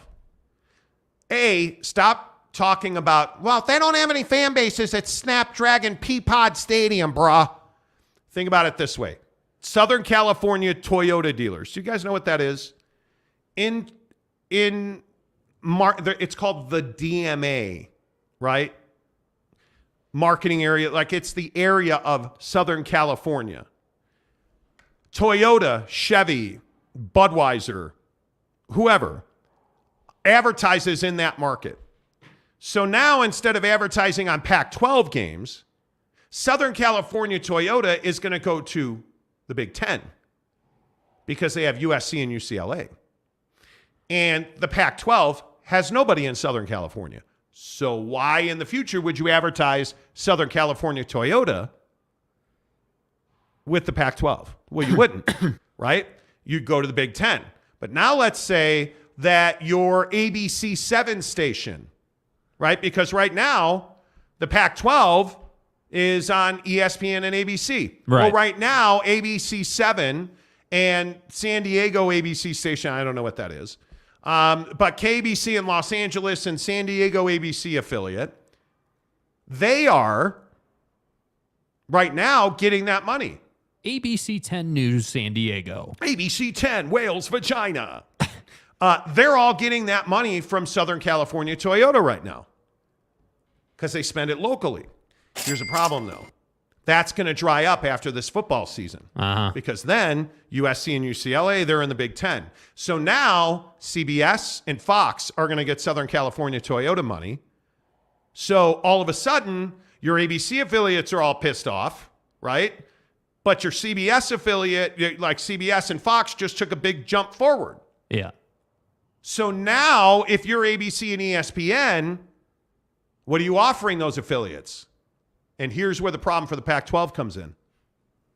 If you don't do a deal with ABC and ESPN, Southern California Toyota is all of a sudden an SEC football advertiser.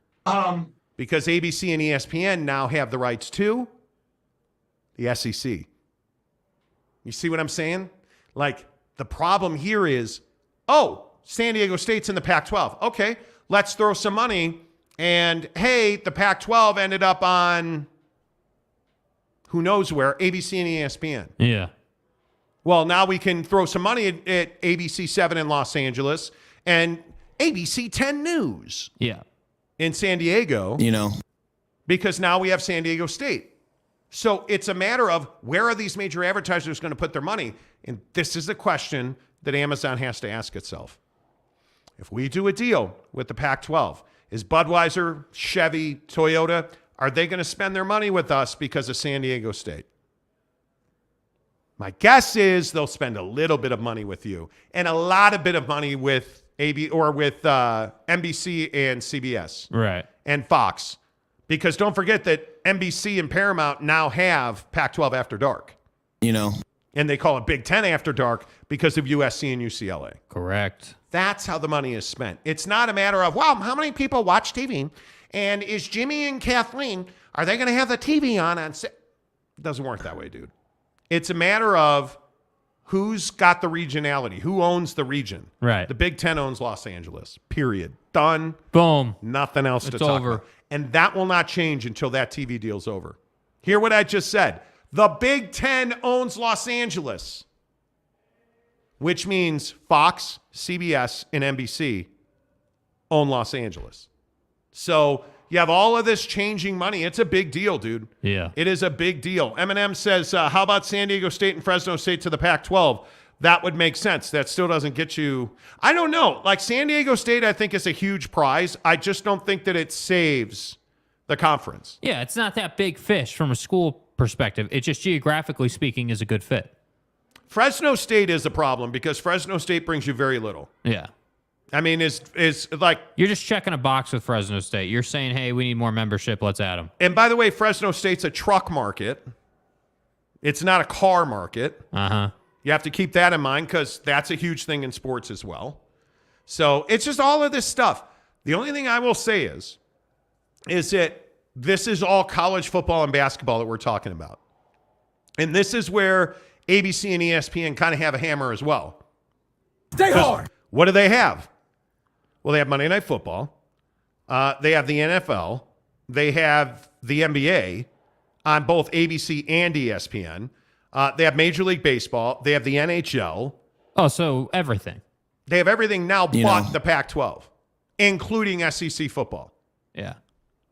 So it's just the Pac-12 doesn't – it's not like ESPN has a huge hole in their schedule, right? They don't. I think that's the hard part that people don't understand. These advertising markets, so many people get boned over, well, how many people watch these games? Like, okay.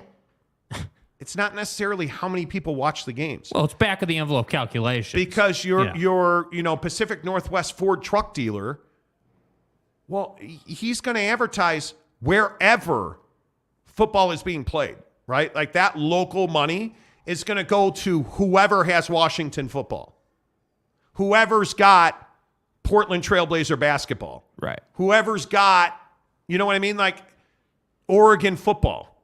Like Eugene is never going to have the biggest eyeballs in the world. They've got a huge alumni base. So who's ever got Oregon is going to get Oregon money.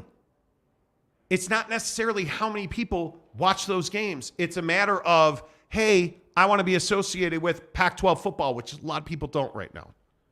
So anyway, Stoopsified says an infomercial is greater than Pac-12. No, it's not. Stop. Ken says, hey, Jake and Monty. Hey, Ken. Hey, Ken Williams. How are the steers doing, today? Ken's a huge steer farmer. Yes. Can I come and pet your longhorn? I ask you every day. You never answer my question. No. That's my no-no zone. Don't touch me there. That, sir, is my no-no square. My no-no square. Kurt Myers, what's up, my guy? Where you been?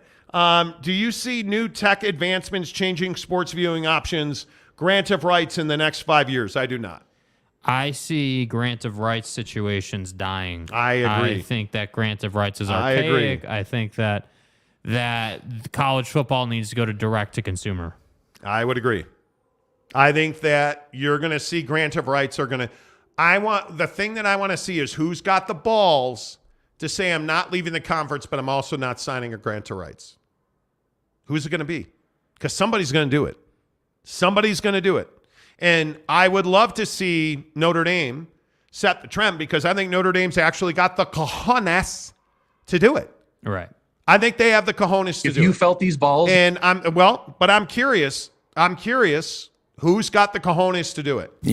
Like that's the biggest question about who's got the cojones. And my guess is, and I could be wrong about this, but my guess is that whoever. And again, I know this is wild machinations here, but whoever drinks the most bucked up is going to have the most courage. Because you know that Bucked Up, the official energy drink of the Monty Show. The Monty Show. You guys, have you been to buckedup.com? You get 20% off your purchase at buckedup.com when you use the promo code Monty. But I want you guys to get the free samples. Get the free samples right now in the description below. Bucked Up is going to give you any 3 samples you want. You can pick them from their website. You also get the shaker of your choice. They're going to mail it right to your front door. And I can't tell you how cool it has been to see people in our member group, people in our Twitter, like all of that, putting up pictures of Bucked Up energy and Bucked Up shaker cups. And I loved it the other day. Randy sent us a DM of a Bucked Up cup on the floor at the gym, which was super cool. Like, again, our guy Darren in the members-only chat on Instagram, Darren's a member of the program, had his stack of Bucked Up product on his counter. Once you go to Bucked Up, you'll never leave. Yeah. Because I'm telling you, like the best flavor of Bucked Up energy, Miami, right here, friends. It's hard to get. It's always sold out. Go into any Bucked Up store and say, hey, Monty sent me. Hey, Monty. Tell them the Monty Show sent you in. They're going to give you a free can of Bucked Up energy. They'll sell you Miami by the case, which is how I buy it. Yeah. I'm telling you, I was just at the Orem store the other day, bought a case of Bucked Up. Phenomenal. It's just the thing that I really like about Bucked Up is it does its job. Yeah. Like I take the pre-workout, dude, I'm ready to rock and roll in 15 minutes. What do you bet? And you may notice, because I'm a freaking statuesque and stuff. Lift? Hey, Arnold, screw you. But the point is, I'm a big guy, right? Like, I am a guy that it takes a little extra to get the motor running. But when I take bucked up pre, dude, forget it. I'm good to go in 15 minutes. I love the way it tastes. I love the BCAs, the peach ring BCAs. Boom. I love their energy drinks. Like we were talking about this before the show. When you drink a bucked up black, this is 300 milligrams of caffeine, and it hits. You don't feel buzzed or shaky. You feel energized. You feel awake. You feel alert. That's the thing that I notice about bucked up is I always feel alert. Get to buckedup.com. Use the promo code Monty to get 20% off your purchase. Get the free samples in the link below. Do it. Hook it up. It's awesome. Bo Stacker says, that's bucked up, bro. Yeah. Yeah, see what he did there? That's bucked up. Yeah, it's bucked up. We get it. It's bucked up and it's bucked up, so it kind of all works together and stuff. It's bucked up, bro. You know. Anyway. Ken Williams says, Monty, LOL. Yeah, I know. Today I look a little funny. We get it. What happened? Thoughts and prayers, Luke. Who's Luke? What are you talking about? What did I miss? Ruff's official says Lillard scored 71 and didn't need a crap call and OT to do it. No, he didn't. Yeah. No, I thought Dame scoring 71 the other night was amazing. Amazing. Jeremy Callahan. See, I love the way you guys are working and bucked up. Jeremy Callahan says Kliavkoff totally bucked up. No, not like that. See what he did there? He bucked up and moved some bucked letters up around and stuff.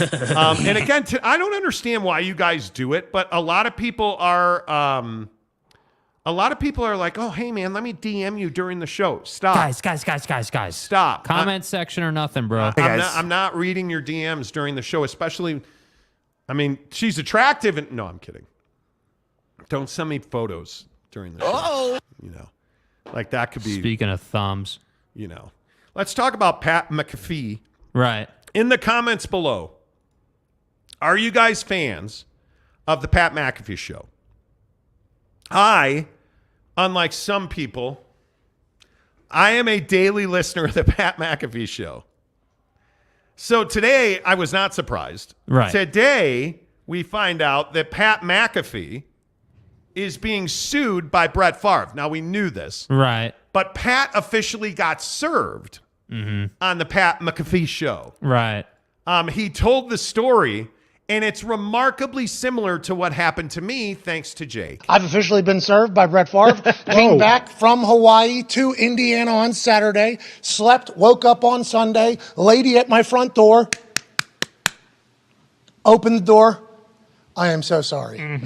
I am a fan of the show. I just work for a company that was hired. These are for you. My dogs, I told them, fucking sick her. She wants to bankrupt us. This is what she's working for, the Brett Favre team. She was not serving me the papers. It's officially official. I have been sued by Brett Favre. Here we go. Okay. Congratulations. The only thing you should be serving on Sundays is the Lord. Okay? Amen. I love that he's like, let's go. He's clapping. Now, Brett Favre is suing Pat McAfee because Pat McAfee talked about his little incident with the Mississippi State people. And Brett Favre says that he slandered him in doing so. Brett Favre and his thumb, I don't believe were slandered. But I just thought it was interesting because I sometimes in Arizona may have not always made the line to bear when going through a red light. What? So I get a red light ticket. Right. And they have to serve you within 90 days. They have to send it to you. And when they send it to you in the mail, it doesn't count. What they're hoping for is when they send you the red light ticket in the mail, you'll sign it, pay it, and mail it in. No. Did I do that? No, I never got that in the mail. So on the 90th day, we're chilling in the crib, and a knock at the door happens. I'm like, hey, Jake, get the door. Okay. And who's outside the door? A process server. Hey, is Tim Miner? Hey, is Monty there? Hey, is the Monty Show here? Jake's like, oh yeah, sure, no problem. Hey, Monty Show, it's for you. Facial recognition. Never mind that all dimwit over here had to do is be like, who? The guy literally has a button-up jacket on, like those FBI jackets, and it says process server right across his chest. Now, this is like 5 years ago, and dude. it's got like, he's got the badge on. He looks like a freaking process server. He looked like a cop to me, dude, not a process server. Okay, well, as long as it's a cop, let's go ahead and, roll over on Chaboy. Snitch. Anyway, the point, yeah, exactly, you jackass. The point is, I'm no felon, right? Like, they're after me over a red light ticket. If he says, I don't know who that is, man, all right, take care, close the door. Right. It's over. Hey, Monty. Hey, that red light ticket you've been dodging, they're at the front door.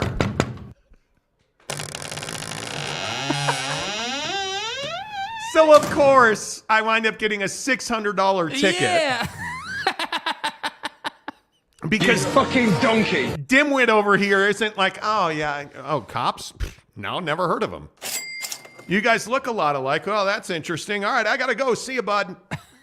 Close the door. I had never talked to a server before. But I don't know what they look like. Over here is like, hey, we got some pizza, bro. You want to come in? Monty's right over there cutting up the pizza. Just look for fat ass in food. You'll find him. Just look for fat ass. Fat. But did he? He's like, yeah, hang on, let me get him. And the guy's like, hey, here you go, Tim. You've been served. But he doesn't roll. Okay. But you're making it out like I tried to do you dirty. I didn't know this guy was a process server. Was it the process server jacket? It didn't say process server oh my on God. his jacket. Yes, it did. You know how I know it didn't say that? Because you never went up to the dude. He handed it to me. It was like, oh, no. Here we go. Don't try to get out of this. Au contraire. Here we go. Time to turn the story so I look like an idiot. No. Infowars.com. Well, you don't look like an idiot. You are an idiot. And we were saying that. Yeah, the point is, you literally yelled for me. Because we had a townhouse in Mesa. It's not like it was palatial. We're like, hey, it's for you. And I go up there, and he literally has process server on the door. And he goes, all right. And the guy... He does the assumption thing that you can never get away from. He's like, hey, here you go. Can you sign right here?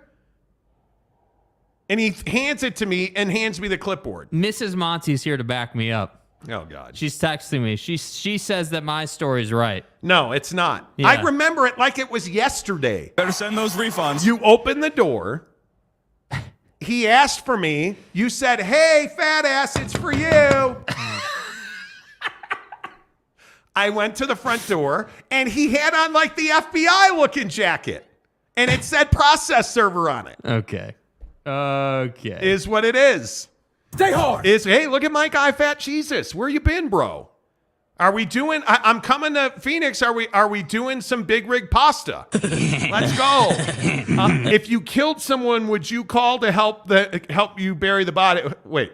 If you killed someone, who would you call to help you bury the body? Not Jake. Me? You would not call Jake. me. Get the hell out of here. I would call my wife. Okay, here's what you're not talking about, though. Mm-hmm. I've never dealt with a process server. Didn't even know you're really soft. what a process 'Cause you're server soft. was. Stay Okay, hard. that might be You're true. soft. But I'm just saying, I didn't know when it said process server on his jacket that we had to go full Jason Bourne, code 10 abort on it and lock the door. I didn't know that. Wait.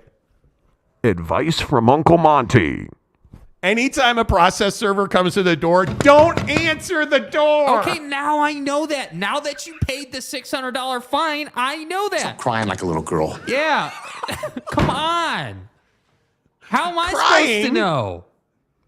Immature child. Mrs. Monty said this was like 2015. It was many years ago. Yeah, this is like 8 years ago, bro. I didn't know what a process server was. Come on, bro. Jeremy Callahan's like Jason Bourne, more like Lloyd Christmas. Exactly. You don't even know who Lloyd Christmas is. I don't know who Lloyd Christmas is. He doesn't know who Lloyd Christmas is. Okay, in this version of pulling out the Google machine. How do you not know this?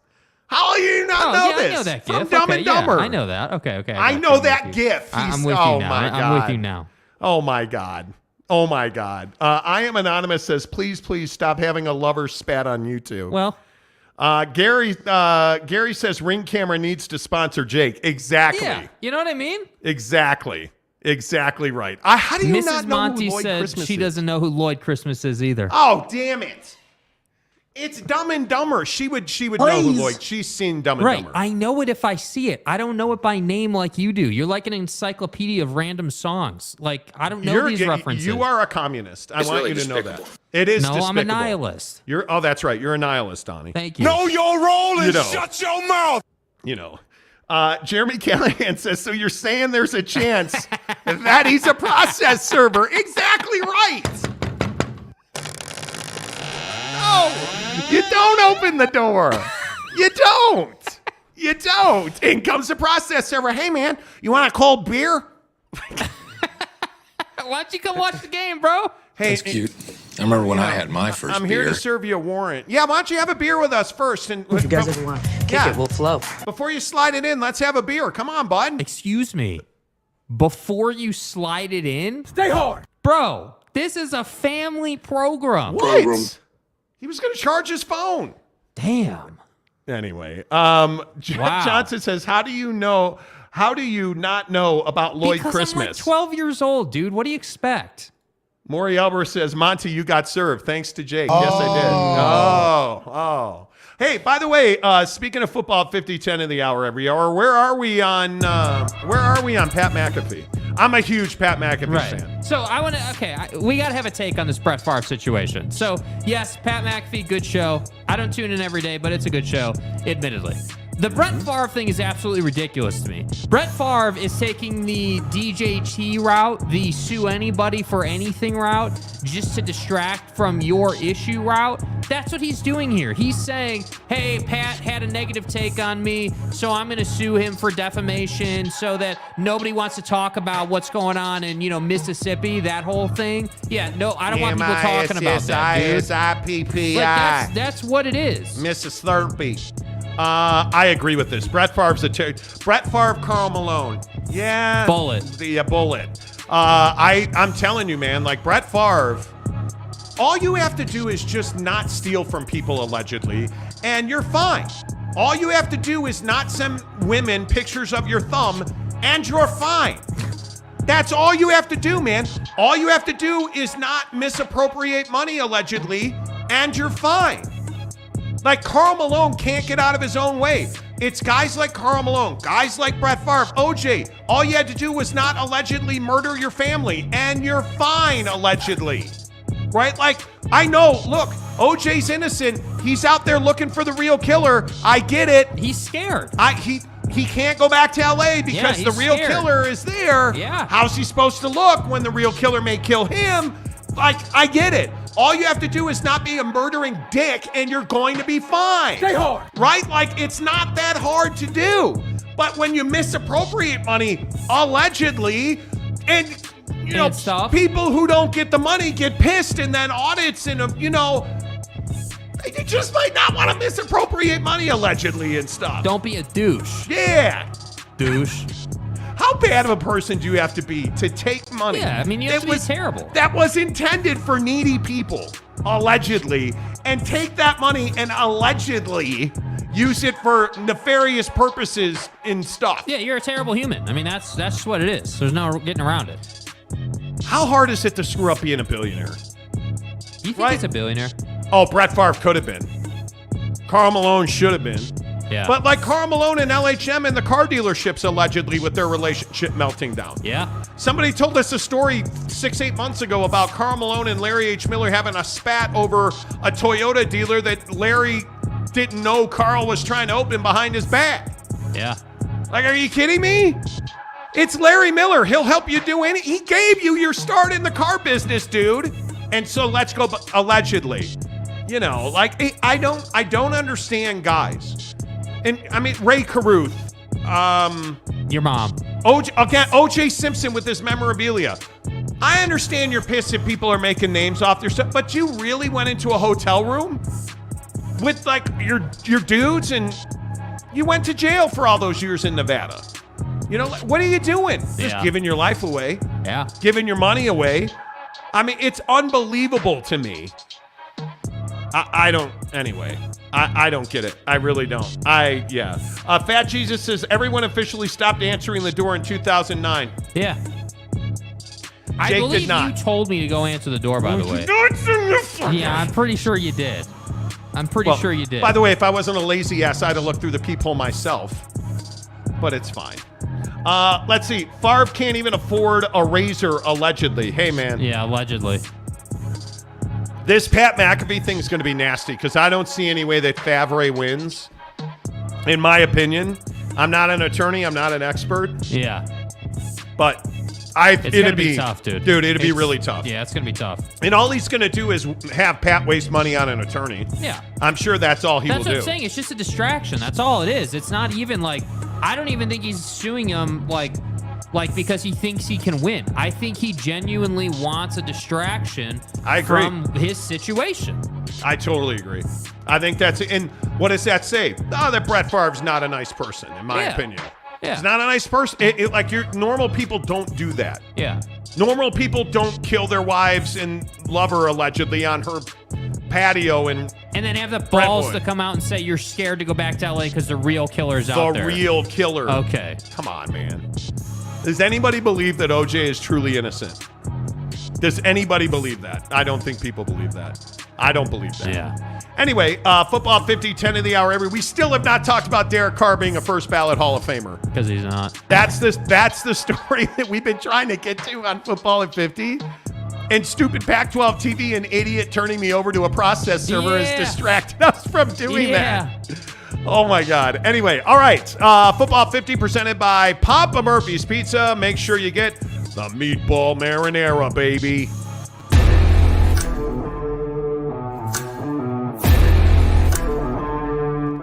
No, you can cook them on the Traeger.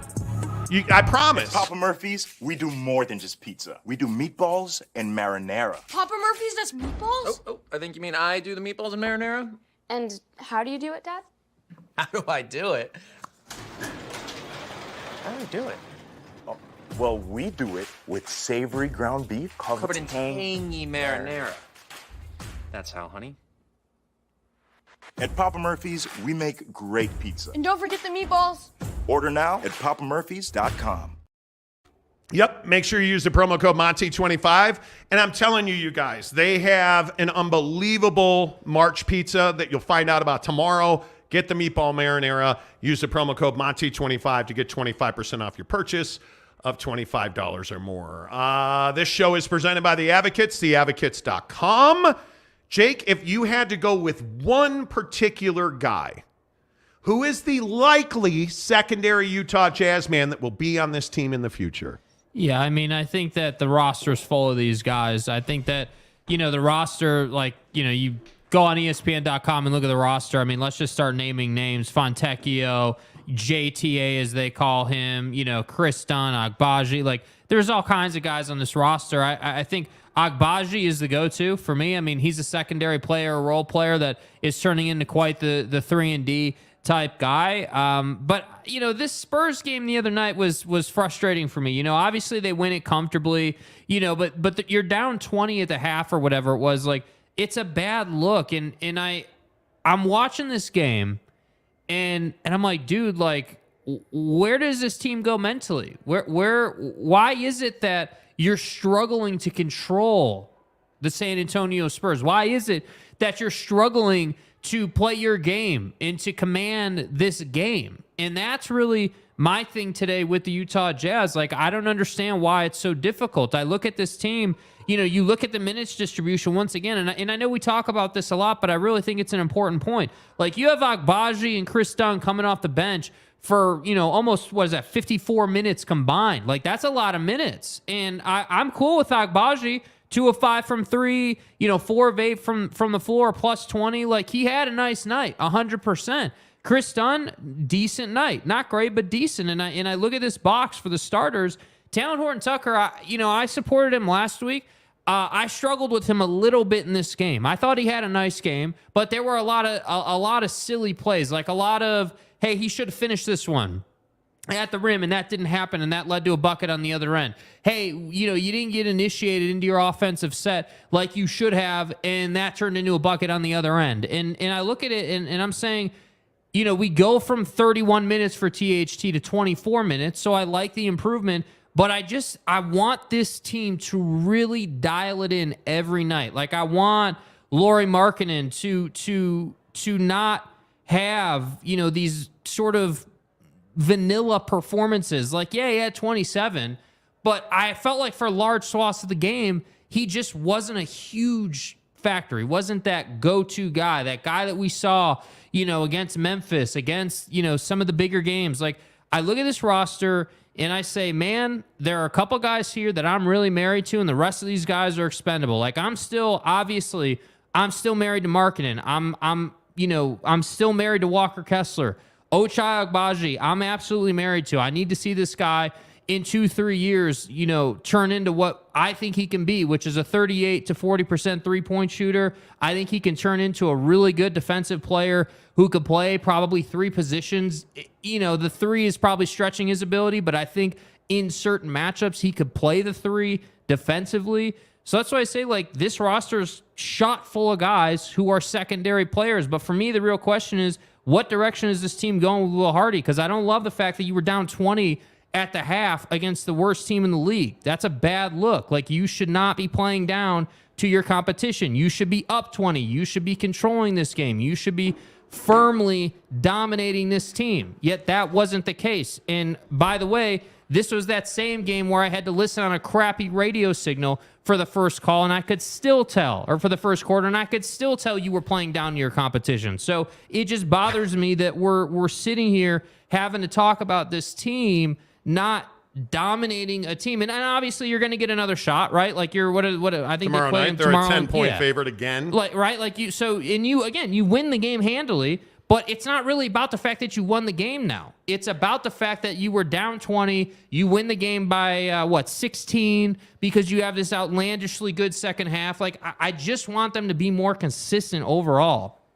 By the way, the Maverick Center tonight, which is where we do this show from every day, I just got accosted by security on my way back from the bathroom. Why? Because there's a massive junior jazz event tonight. Okay, and the building is actually full. Okay, but why were you accosted by security? I have no idea. He's like, do you have a pass, sir? I'm like, no, man, I'm doing my show downstairs. Got to go to the bathroom. Oh, what show is that? Hey, man, I got to go to the bathroom. Well, I'm going to need to figure out where you're coming from and where you're going to. Wow. It's like, okay. Again, just a little old Monty over here, But the point is, the building is full with kids and jazz stuff, and the Salt Lake Stars are here tonight. So it's going to be a interesting night there, friends.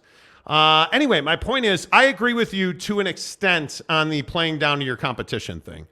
I am not fully on board with their ability to be motivated the entire season. I think that's asking an awful lot. And when I look at this Jazz team, when we talk about guys that should be here into the future, beyond the Lauri and Walker Kessler, I think my biggest question mark is Colin Sexton. Is he a guy that you're absolutely married to? And the answer is I don't know. I don't know the answer to that question. I'm not sure. Mm-hmm. If we're brass tacking it, Colin Sexton's going to be out a significant amount of time, and it does not look like he's going to be back in the next 7 to 10 days. So it's going to be interesting to see what his health looks like.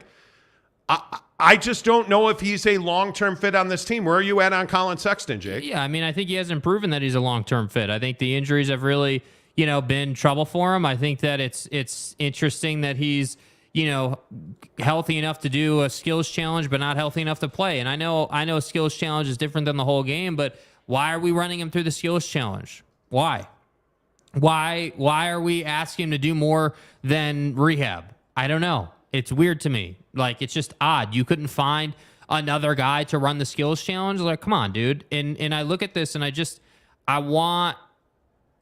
know. I want him to be better. I want him to develop, but the injuries are really holding him back. You have to be consistently available, or you're never going to turn into what you should turn into. This is why, Lauri being healthy for most of the year is a huge deal. This is why you're seeing him take strides. This is why Walker Kessler is taking big strides. You're seeing his game flourish in front of your eyes because he's been healthy. He's had his moments. He's gotten dunked on, but he's also, improved and taken the steps forward and done some dunking on and done some blocking and done some nice things. So where am I at on Colin Sexton? I think the guy's got to stay healthy. When he's on the floor, I think he's a plus player. I do think there are times where I'd like him to rein it in a little bit, but overall, I think he is good for this unit. That said, if some team came calling tomorrow, I would trade him. I'd be happy to. I'd be happy to look at his value and see what I could get back for that, because I don't think he's the guy that's going to be a point guard on your team when you're trying to win a championship. That's the reality of the situation. You're going to need a better point guard if you want to win a championship.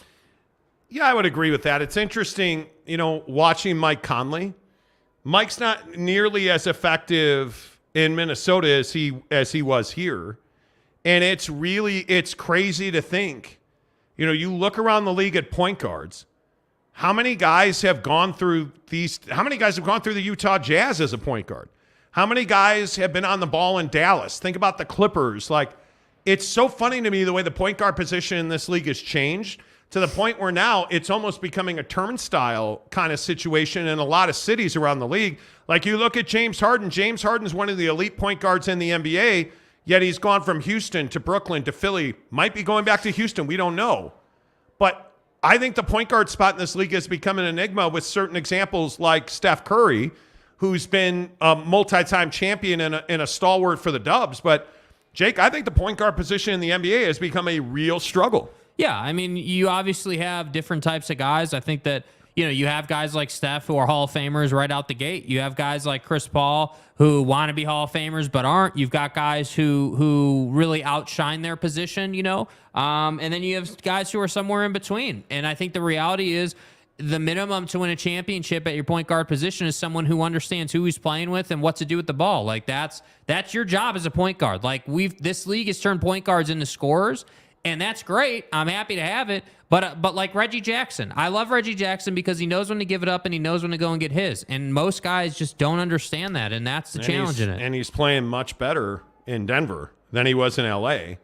It's just interesting. As far as the Jazz go, Colin Sexton's dispensable. But I look at, obviously, Ochai's not dispensable. Kris Dunn has been very intriguing to me. I told you when they picked him up, I was super excited about Kris Dunn coming to this team. Now, long term, he's going to have to show that he can play in the NBA and emotionally handle the NBA. But how are you not excited about Kris Dunn right now? Yeah, I mean, I think he's there's opportunity here, clearly. I think he had a nice night. Like I said, I think that, what does he have? I think he had 20 minutes or whatever he played. He had a good game off the bench, but I 23 minutes, 7 of 13 from the field, 1 3-pointer, he was a plus player. He had a nice night. Absolutely. I think that, I look at these Talon Horton Tucker minutes, and I think those minutes go down, and those go to Kris Dunn if Kris continues to play well. And the Jazz are sorely in need of a point guard to run the offense. Because, again, like I said, I think that the Jazz tend to sort of wander. They tend to get into these, situations where they're just kind of playing monotonous basketball, which is how you find yourself down 15 or 20 to a team that shouldn't even be on the floor with you. Yeah, and I wonder what Chris's long-term developmental arc looks like, because I could see him being a 3-year guy. He can absolutely be a bench player on this team. I have no doubt about that.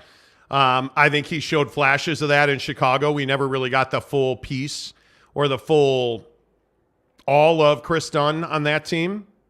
But I don't think there's any reason that he can't become a really effective contributor for this Jazz team. Yeah. But other than that, I don't know who else would be here. Talon Horton Tucker is a guy that I feel like he's become a bit of a folk hero. And I want to understand why. Why are Jazz fans attached to Talon Horton Tucker? I don't see it. I don't understand it. Well, I think it's because he's physical. I think he's physical. Now, he's got his shortcomings. I'm not saying that the guy is some amazing player. I do like THT, but it's got to be in limited runs. You can't have, even 24 minutes the other night, I think he had, 24 minutes.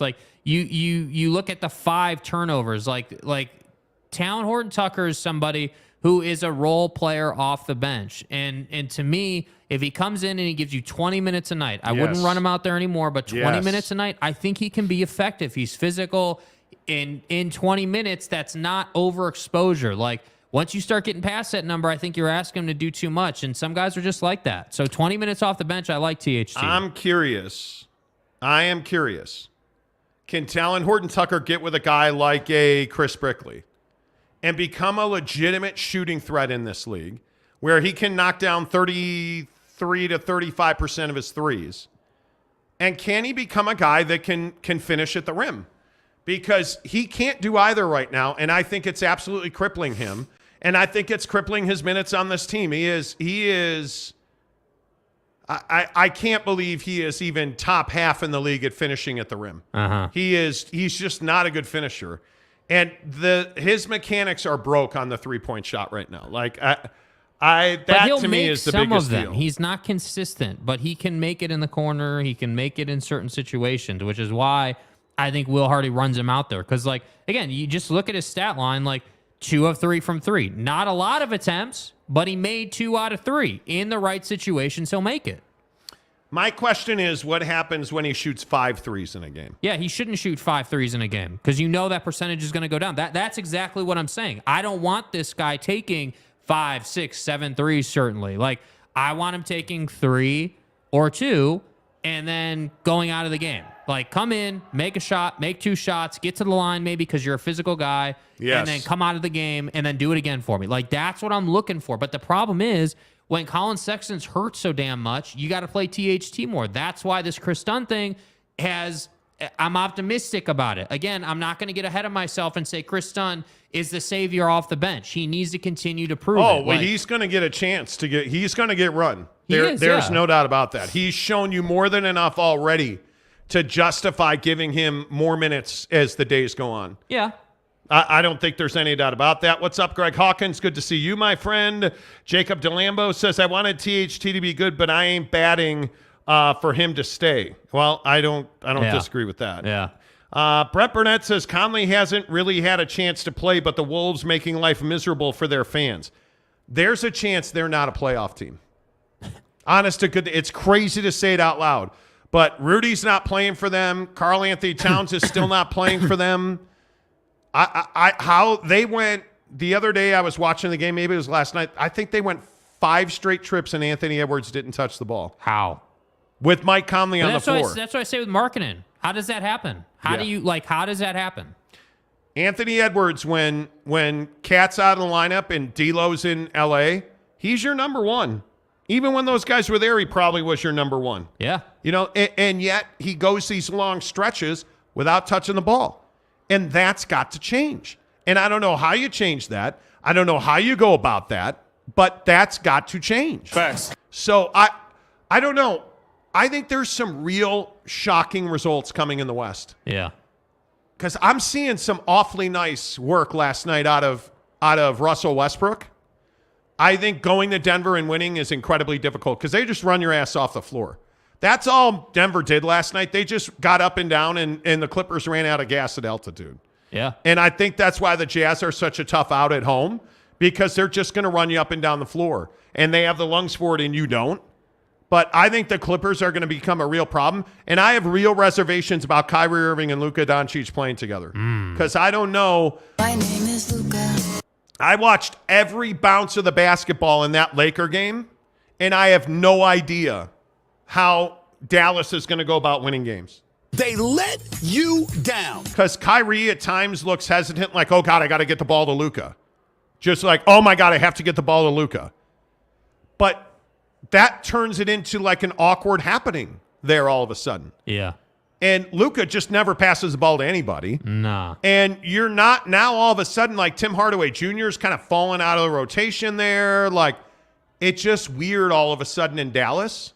And listen, America's favorite anti-Semite, in my opinion, is not going to be a guy that's going to be a difference maker for them. Yeah, please respect my privacy. And I'm telling you, I'd have a real tough time seeing him resigning there. Yeah, next question. I really would. Yeah. I don't know.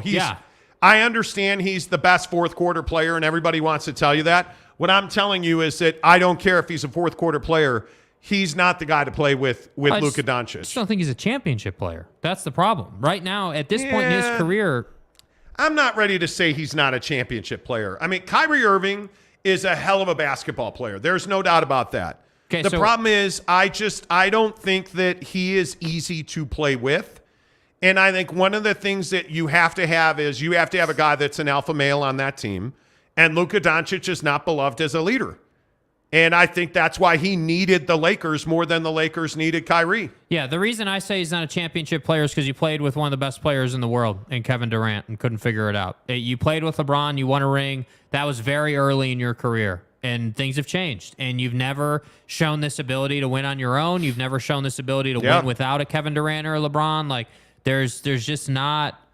I don't know, man. Steph has won with and without Kevin Durant. So is it Steph or is it Kyrie? That's my problem. It's Kyrie. That's what I'm saying. He torched. I don't disagree with you on that. He torched Boston, absolutely torched Brooklyn. There's no doubt about it. He was a problem with the anti-Semitism community thing, the Ramadan, the missing games, the injuries, the attitude, the suspensions. That's why I say he's not a championship player. But when LeBron is the alpha male on your team, you have no choice but to comply. You have no choice but to do what has to be done. Keep it real. When Luka's the alpha on your team, nobody does what has to be done. Yeah. Because Luka doesn't want guys to improve. He wants to score. He wants to be the hero.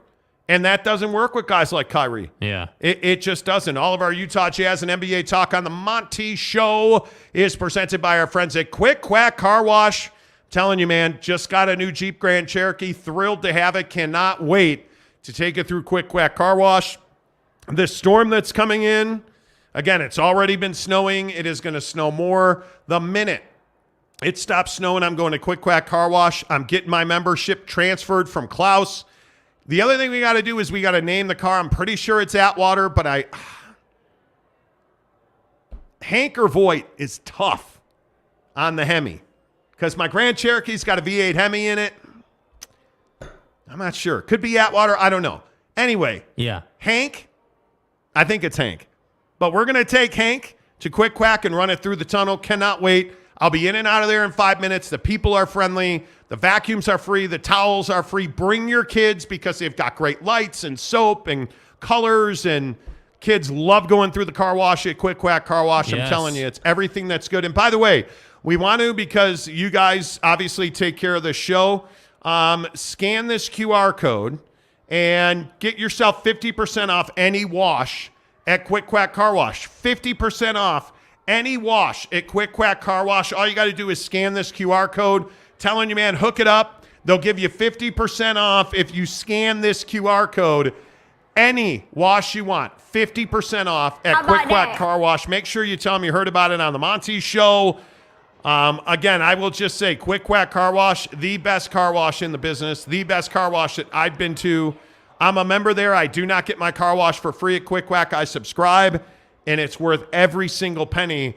All of our Utah Jazz talk, all of our NBA talk on the Monty Show is presented by our good friends at Quick Quack Car Wash. Make sure you tell them you heard about it on the Monty Show. Okay, so again, I ask you, we're watching in the background Philly and Miami go head-to-head. Yeah. Are you ready to stop slandering the Philadelphia 76ers?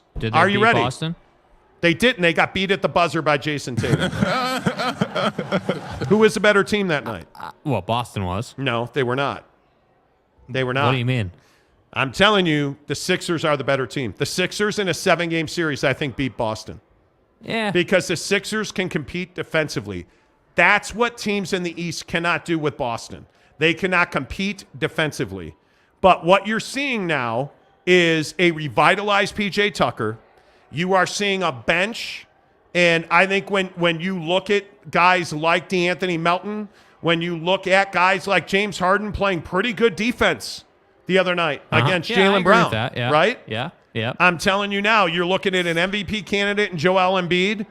I think the Sixers are on par with Boston now, and I haven't been able to say that this year. I agree. They're on par. I think that it's, you can't. The problem is that Boston has been to the NBA Finals. Boston's been deep, and I think that's where I still give them a slight edge. But I'm definitely not sitting here saying that Philly isn't level with them or something or right with them. Like, I think that it's really a matter of controlling Joel Embiid. Like, for Boston, that's where you have to figure out just how much you're going to allow Joel Embiid to do. And yeah, it's great to see James Harden diving on the floor. It's great to see, them playing all out like it is. And I think, Jason Tatum got the last chance. And that's oftentimes what great NBA comes down to. If we're being honest, it's like college football games or NFL games.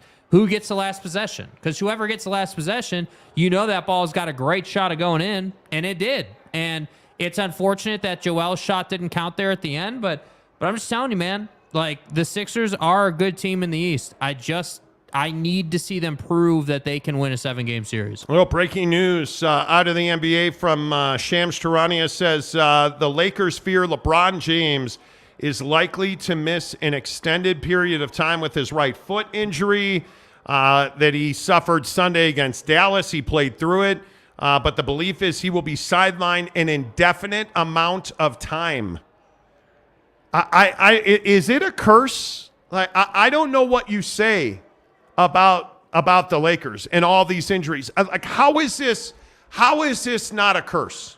Because everybody's been hurt there this year, and now LeBron's hurt again. Yeah, we'll see. I think LeBron has clearly sent the message that this is the most important stretch of games in his career. And to me, I look at this and I say, hey, you got to figure it out, whether it is, playing through injury, whether it is missing a week and then playing through injury then, it's pretty obvious now that he's going to have to play through injury. So, I just don't, there's limits to that, you have to figure out how much can he actually do on the injury? That's the question.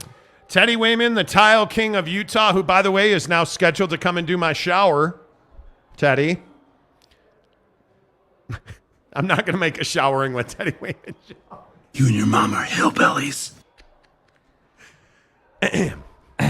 Teddy Wayman says 76ers will falter once again in the playoffs. Boston is far superior. So are the Bucks. They really, that really sucks for LeBron. See, I don't think the Bucks are superior. I think the Bucks with Chris Middleton coming off the bench, that was a very smart move.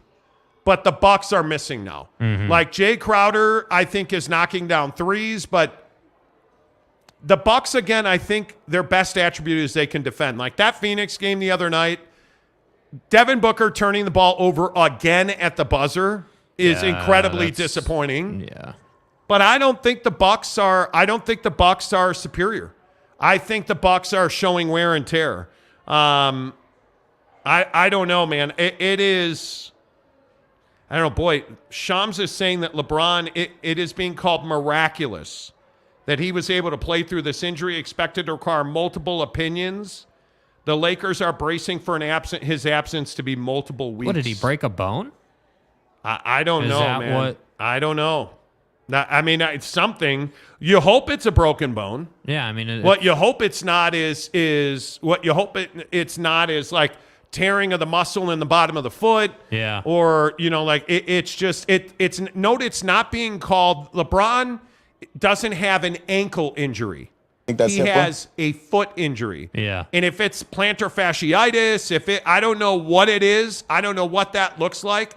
But I'm telling you right now, if he's out multiple weeks, they're in real danger of missing the playoffs. Agreed. Because there's a lot of him. The only reason that they are in the position that they're in is because of LeBron James. Yeah. It's the only reason they're as competitive as they are. It's the only reason they're winning games, that he is having a historically good year. Yeah. And that's all out the window now. Yep. With this news, he's going to miss weeks. But yeah, and I think he's the one that carried them through the Anthony Davis injuries. He's the one that is, got them through the Russell Westbrook debacle, even though it was his idea to start that whole situation. He's out. It's just a shame. Yeah, we'll see what that comes down to. That's all you can do at this point. Yeah, Teddy makes a good point. Teddy, a member of the program as well, says when he hurt his ankle, you could see him say, "I heard it pop. It's not good." Yeah, and it is clearly a foot thing. So what does that mean when you say you heard your foot pop? Yeah, and he was grabbing the middle of his right foot. Father Time is undefeated, man. It is, dude. It is really difficult. Devin Pohl says he has carried the Lakers franchise since he got there. Totally agree. T. Lawrence Gragston, without LeBron, the Lakers are done. I think they're a play-in team without him. I think they're a top 6 team with him. I mean, I think it's that simple. And you look at, and I don't remember. I was looking at their schedule off the top of my head. I don't remember it, but I was looking at their schedule, and you look at where the Lakers are in the standings. Yeah. Right now in the West, the Lakers are in 12th. They are one game behind the Pelicans in 10th. By the way, am I the only one who thinks it's a miracle that the Jazz are in 8th at 500? Well, and the West is super tight. I mean, dude. Seriously. Yeah, they have Memphis tomorrow. Their OKC, schedule's tough, dude. Yeah. And it is these 2 games on the road at Memphis, at OKC. But then they come home for Minnesota, Golden State, Memphis, Toronto, and New York. They have to win every one of those games. You have to. Yeah. You cannot afford to drop all those Western Conference games. Like the Golden State game is critical. Think about where Golden State is in the standings. That Minnesota game is critical in the standings. Yeah. And you look at a team like OKC, critical. They're fighting for their playoff lives, man. Yeah. And like these games, these are, I'm not going to say they're elimination games, but that game on March 14th at New Orleans, well, that's essentially what they are. I mean, the West is so tight that, you know, when you're it's a 2-game swing. Yeah, I mean, when you're losing some of these games, like it's just terrible for your chances. I mean, you look, like you said, they're in 12th, 13 and a half back, but you're only 10th, or you're only 3 games out of the 5th spot.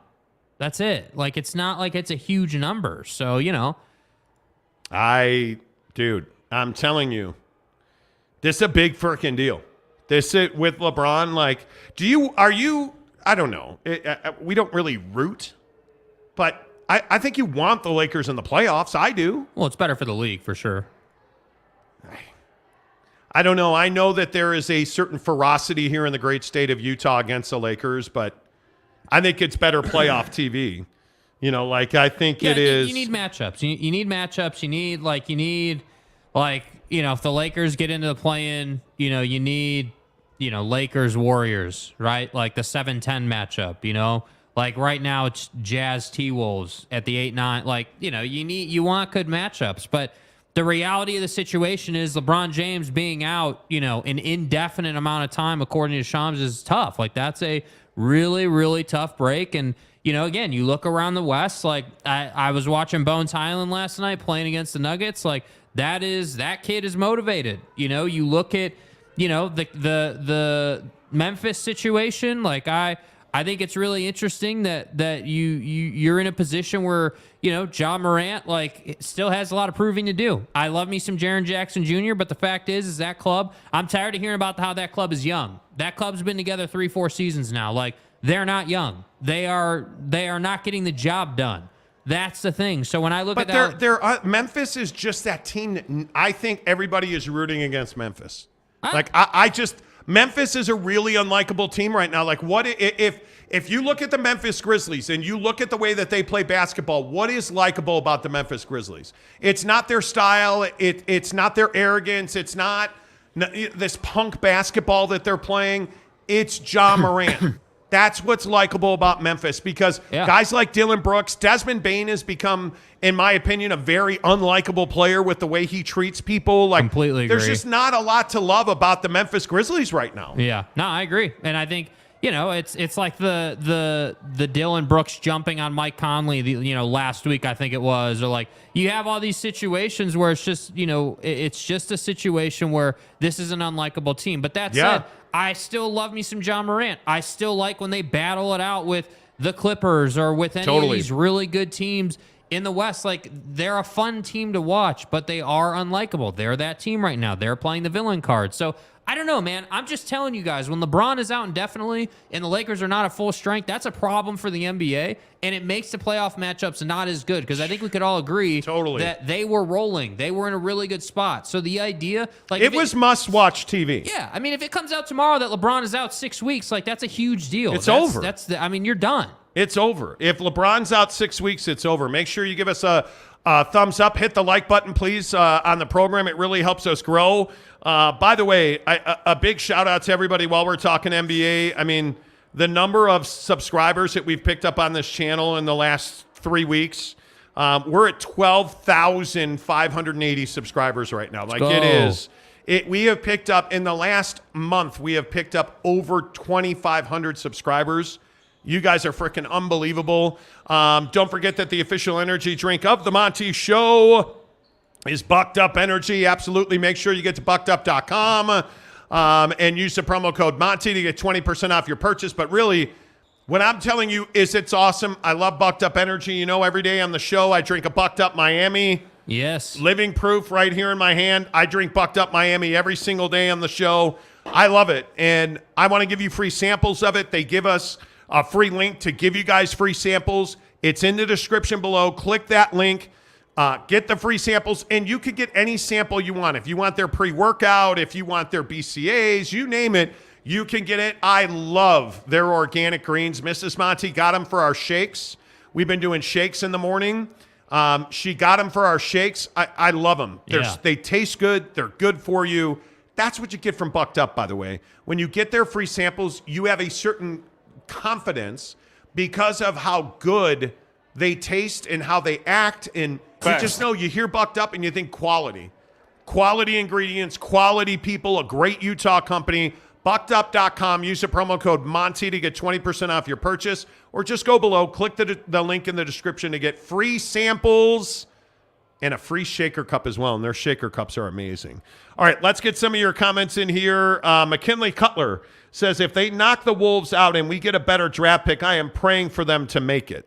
Well, hey, man, what do you say about the Wolves, right? Like, I don't know how you explain it. It's embarrassing. It's unacceptable. I think it's, and again, I'm a noted Rudy hater, but I think it's a bad look on Rudy that you've been injured, you haven't provided, you're getting paid a massive contract. Like, Mike Conley, I think people in Minnesota thought Mike Conley and Rudy Gobert would have a connection, but Rudy's hurt and Mike hasn't played a lot. So, they just haven't realized that. And I think that, Minnesota, I don't know what you do. Like, this whole two towers, two big men concept just doesn't work in today's league, man. Yeah, and I look at some of their games. Dude, first of all, if you look at where they are, they're tied for the 10th spot. And they're 31-32. They're a game under 500. They have lost 3 in a row. Their loss to Golden State. It's inexplicably bad when you get Naz Reid as your leading scorer. And all due respect to Naz Reid, the guy, he's had to score 30 points. He's a -6. Yeah. How does Anthony Edwards go 5 of 19 for 12 points? That brick wall is tall. -14 from Austin Rivers. Like, that's incredible to me. And you're getting nothing from Nickeil Alexander-Walker. You're starting Mike Conley, who plays 34 minutes, 9 points, 7 dimes, 3 of 5 from 3. So he's putting out for you because you don't need him to score. You need him to dish, and Conley's doing that. But you're just getting nothing because Karl Anthony Towns and Rudy Gobert are gone. Yeah. It's remarkable to me. And that, by the way, did anybody notice what the starting 5 for Golden State did? Jonathan Kuminga played 27 minutes, 13 points, 5 rebounds. Solid. Kevon Looney, 12 points, 17 rebounds, 7 offensive rebounds. Super solid. Klay Thompson, 32 points, 6 of 14 from 3. 21 from DiVincenzo. And Jordan Poole had 15. Yeah, and DiVincenzo was the one that really led that comeback over this team. I'm telling you, man. The more and more I watch Golden State play, I might agree with you more that they're dangerous. Yeah. They're absolutely dangerous, dude. Like, it's something that I just think Golden State right now is a team that you can't give them life, because if you give them life, they will come back and take the game. Come back. They're a game over 500. They're in the 7th spot. Yeah. They are a half game out of a full share playoff spot. Stay hard. How? With all the time that Steph has missed. Because the West is close, bro. It's incredible. It is absolutely incredible. And so I'm telling you, it's a marathon, not a sprint. Dallas is 500 in their last 10. You look at the Clippers. Memphis playing terrible. I'll tell you right now, one of the best teams in the West. I don't want to see Sacramento in the playoffs. I don't. They're still 3rd in the West. You can call them a fluke all day. What they're getting at. Did you see the windmill dunk out of De'Aaron Fox the other night? Yeah. Forget it, dude. And, oh, by the way, don't look now. Monty the prognosticator. Right. Knicks are 8-2 in their last 10 and playing pretty good basketball. Yeah. I'm not buying it. Show me. Show me in the postseason. So you're not buying the Sixers? No, I'm not. You're not buying the Knicks? I'm not. Who are you buying in the East? Boston. Not many. It's all Boston, bitch. Yeah. It's Boston and everybody else. I want my clam chowder. It's Boston and everybody else. Yeah, it is. I don't understand. What do the Knicks have to do? Win. Yeah, you got to show me that you can actually win a playoff series. That's what you have to show me. Right now, they're playing some of the best basketball in the East. Yeah, they're playing good basketball. Yeah, they are. I'm not going to sit here and praise them to the moon. I'm not. I'm gonna tell you how it is. Like, yeah. If they wound up playing Boston right now, their season's over. No, well, yeah, they're not going to beat Boston in a series. Yeah. But if they wind up playing Philadelphia, if they wind up playing Cleveland. Yeah, I think Cleveland Knicks would be a damn good series. Yeah, I think they would lose to Philly. I think they'd lose to Boston. I think they'd lose to Milwaukee. The 3-6 would be Philly and New York. That would be a hell of a series. That'd be a hell of a series. Yeah. That'd be a track meet, and I'm telling you right now, I know nobody wants to hear from good old fat ass that the Knicks are good, but I'm telling you, the Knicks are capable of winning a playoff series. I wish they'd have done more at the deadline. I wish. For like how long now? But they had a chance to get Tim Hardaway Jr. back. I think they should have done that. Yeah. They should have done that. And to his credit, Leon Rose has said, hey, they're playing really good basketball right now, and you're still getting a very high performance out of Julius Randle, 28 7 points, 5 dimes against New Orleans the other night. That team is going to be a real problem, and Mitchell Robinson's back. First game out, 11 and 13. Mm-hmm. They're going to be a problem because he's not a guy that needs the ball in volume. He just needs the ball a little bit. Yeah. And if you just let him rebound and kick, dude, I know it's the Knicks, and I don't know what I'm talking about, and Golden State's the best team that anybody's ever seen play basketball. I'm not saying that. I get it. You're checking the PSI on Kevin. You're checking the PSI on Kevin Durant's, jockstrap. I get it. Yeah.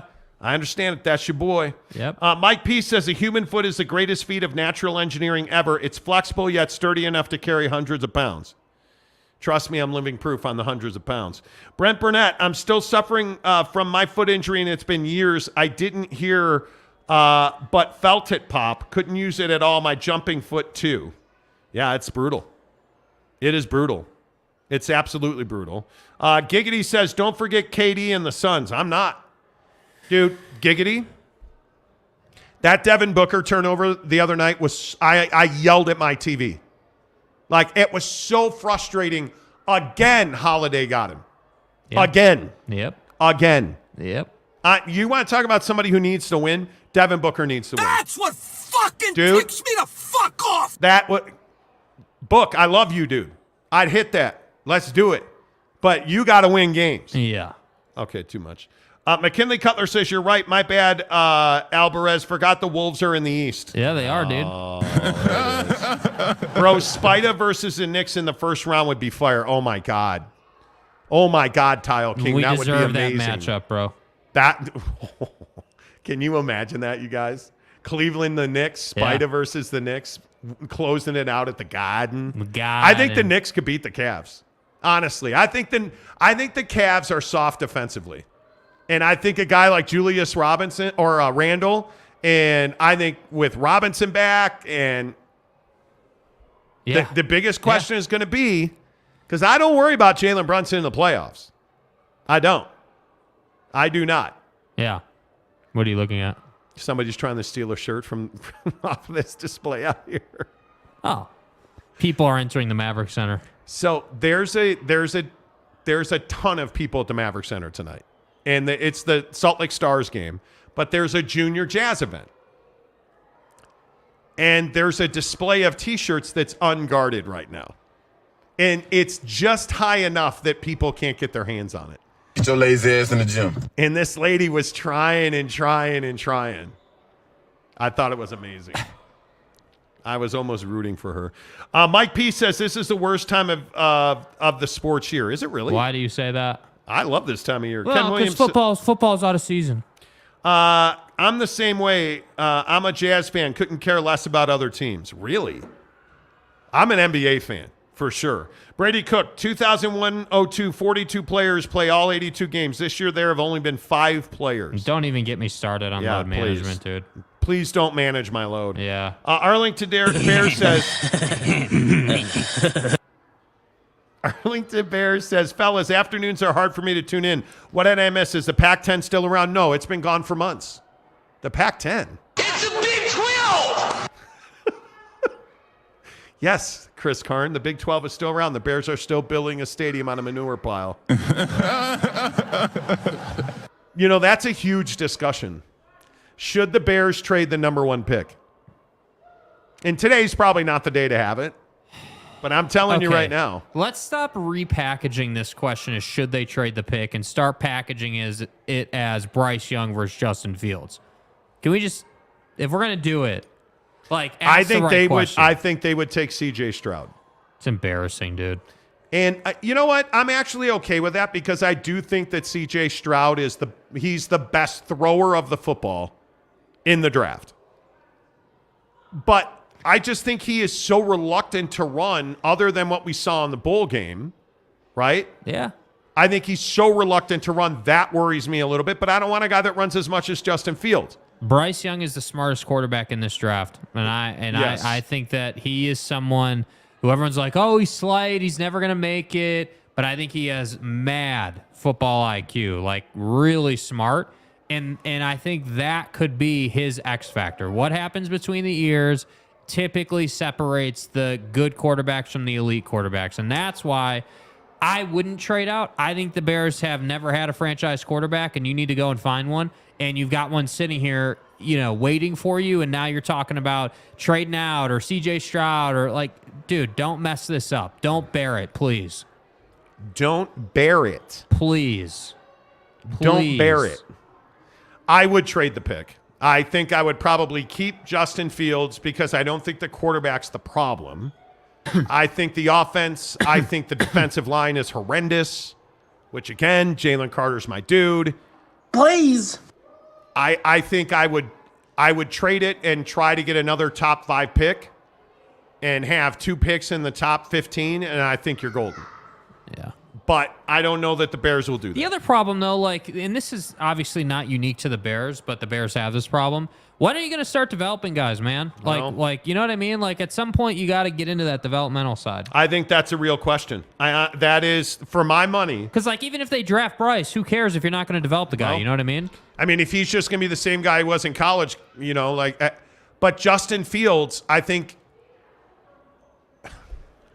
I don't know what you say about this coaching staff. You have a defensive guy as your head coach. This is the Arizona Cardinals. Like, you have an offensive weapon at quarterback who has no tutelage and no guidance. But he is lifting a lot, which is, you know, his recovery is coming along. I'm not playing the video. Why? I'm not playing the video. Why? Can you do something for me? Why, dude? Come on, man. Little Kyler? Verticality? The little guy? Dude. Come on, man. Okay. We got our hands on exclusive tape of Kyler Murray. Pick it up. And here he is doing squats. What do you bet? Look at my guy Kyler. Look at the face. Look at how vicious he is. Kyler looks a little taller to me. Do you even lift? Dude, the form Look at him. The form is beautiful. Again, the guy in Look the at back, his the face. guy behind him is jacked. Look at the guy's arms behind him. Bro. That guy could bench press a house. But hey, good for Kyler Murray getting in the gym, man. Yeah. Good for Kyler. Let's go. That's not actually Kyler. Greg Hawkins says Anthony Richardson, which round? Well, Stop. but Stop. Greg, I think this is a really interesting point. Anthony Richardson is going to be somebody's project because there's too much buzz and too many people that are Stay hard. all they got blood flowing to the regular, the lower extremities. Anthony Richardson is a guy who can make every throw when he's wearing a T-shirt and shorts. He's not a guy who's exceptionally accurate. He's not a guy that is a gifted thrower of the football in a game. He's a project. So you're saying he's Tyler Huntley? No, I'm saying that he is the fat ass that the Raiders drafted all those years ago. Jamarcus Russell. He's Jamarcus Russell. Yeah, Talented but was as the fat ass, dude. No, he wasn't. Not when he first got there. He turned into that. That's but an issue. he was a fabulously overrated college football player. And you know the problem with Richardson? He's fabulously average. Yeah. But he can throw the ball, to the moon. I guess. He looks good. Like, he's that guy where you go to the combine and you're like, my God, look at those pecs. Do you think he'll let me touch his pecs? Dude, look at the structure of his core. Oh, my God. Look at this. Dude, look at the size of his fingers. My God. Oh my God, just like that. Oh. What do balls look like in his hand? Like, that's who Anthony Richardson's going to be. And somebody's going to be like, man, do you guys remember when we touched his pecs at the combine? We had no choice but to draft him.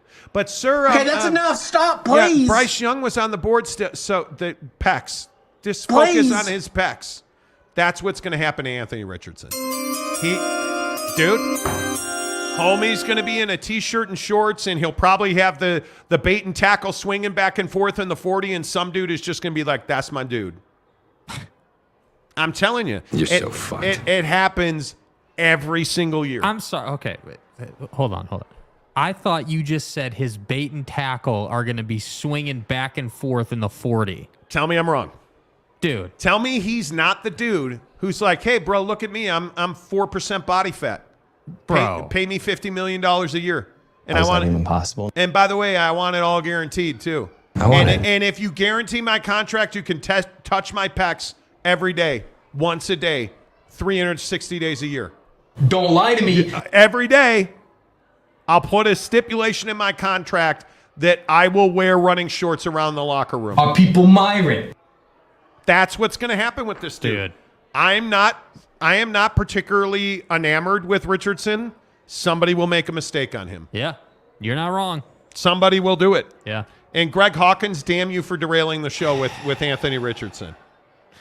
Devin Pohl says the Bears hire a defensive head coach every time they have the opening and then wonder why their offense is terrible. You're not wrong. That guy's definitely a dude. Yes, he is. Teddy Wayman says Mac Jones had a defensive coordinator trying to be an offensive coordinator. It screwed him this season. Dude. Yeah. But that's a perfect example. The perfect example is Mac Jones with his offensive coordinators were defensive coordinators. Yes. They're not even offensive guys. Who the f*** is that guy? You know what I mean? Like, what are we doing? Not what we should be. What are we doing? San Diego State. Glenn, what's up, my dude?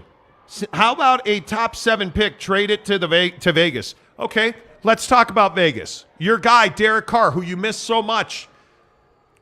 Well, that's a lie. Glenn hated Derek Carr. Because it's garbage. You know.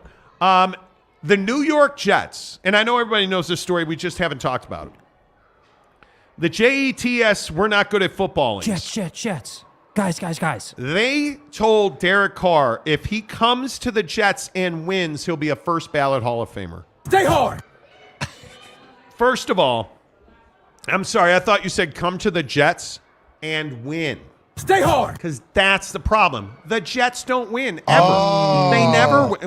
They never win. So the idea that you would go to the Jets and win, probably not. Here's the other question. If Derek Carr goes to the Jets, wins one Super Bowl in his career, Hall of Famer or not? Obviously not.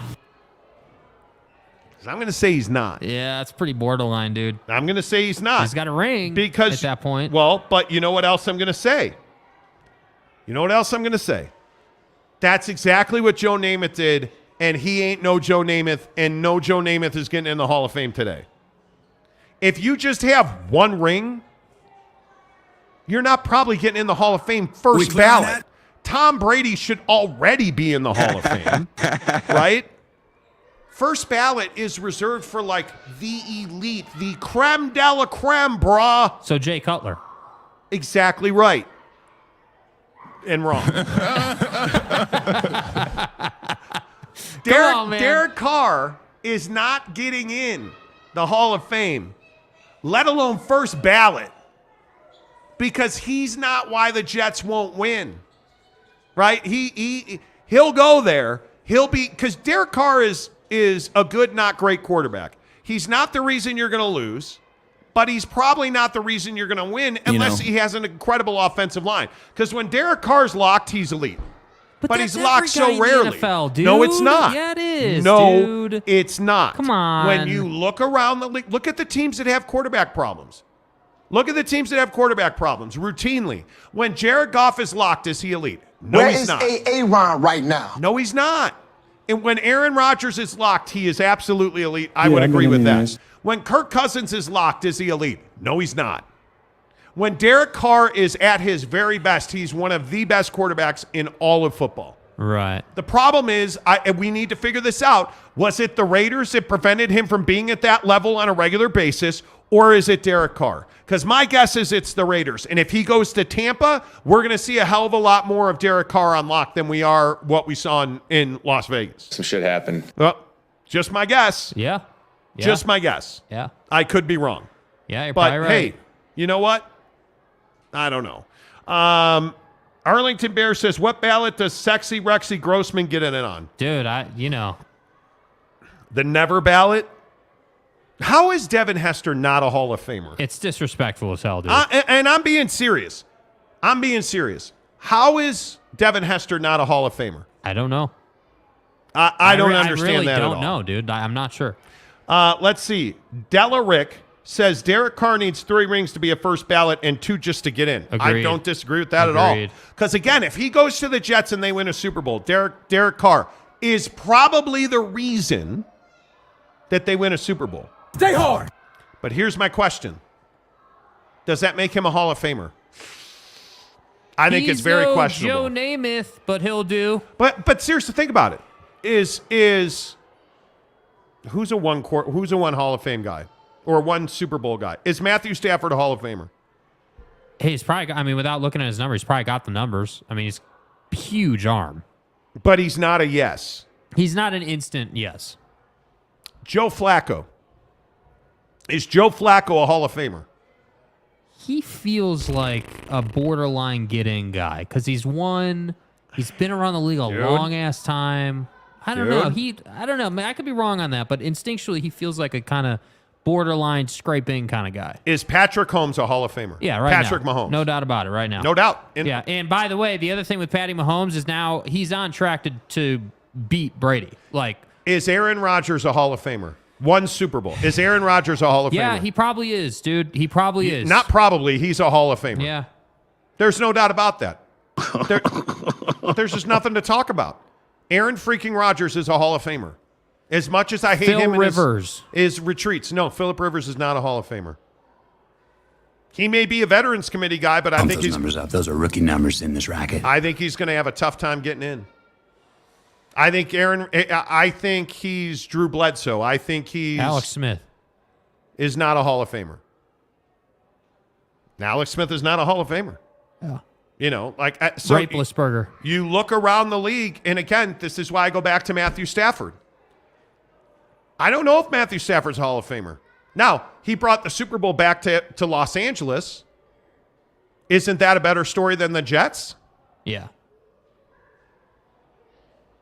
I don't know. New York, though, man. You win a Super Bowl in New York, dude. Eli Manning, is he a Hall of Famer? Yeah. No doubt about it. Hall of Famer. Right? That's why I'm saying about Derek Carr. Wins a Super Bowl. Hall of Famer? I don't know. Let's see how he won the Super Bowl. Yeah, I agree. There's the substance, the fiber of it is really...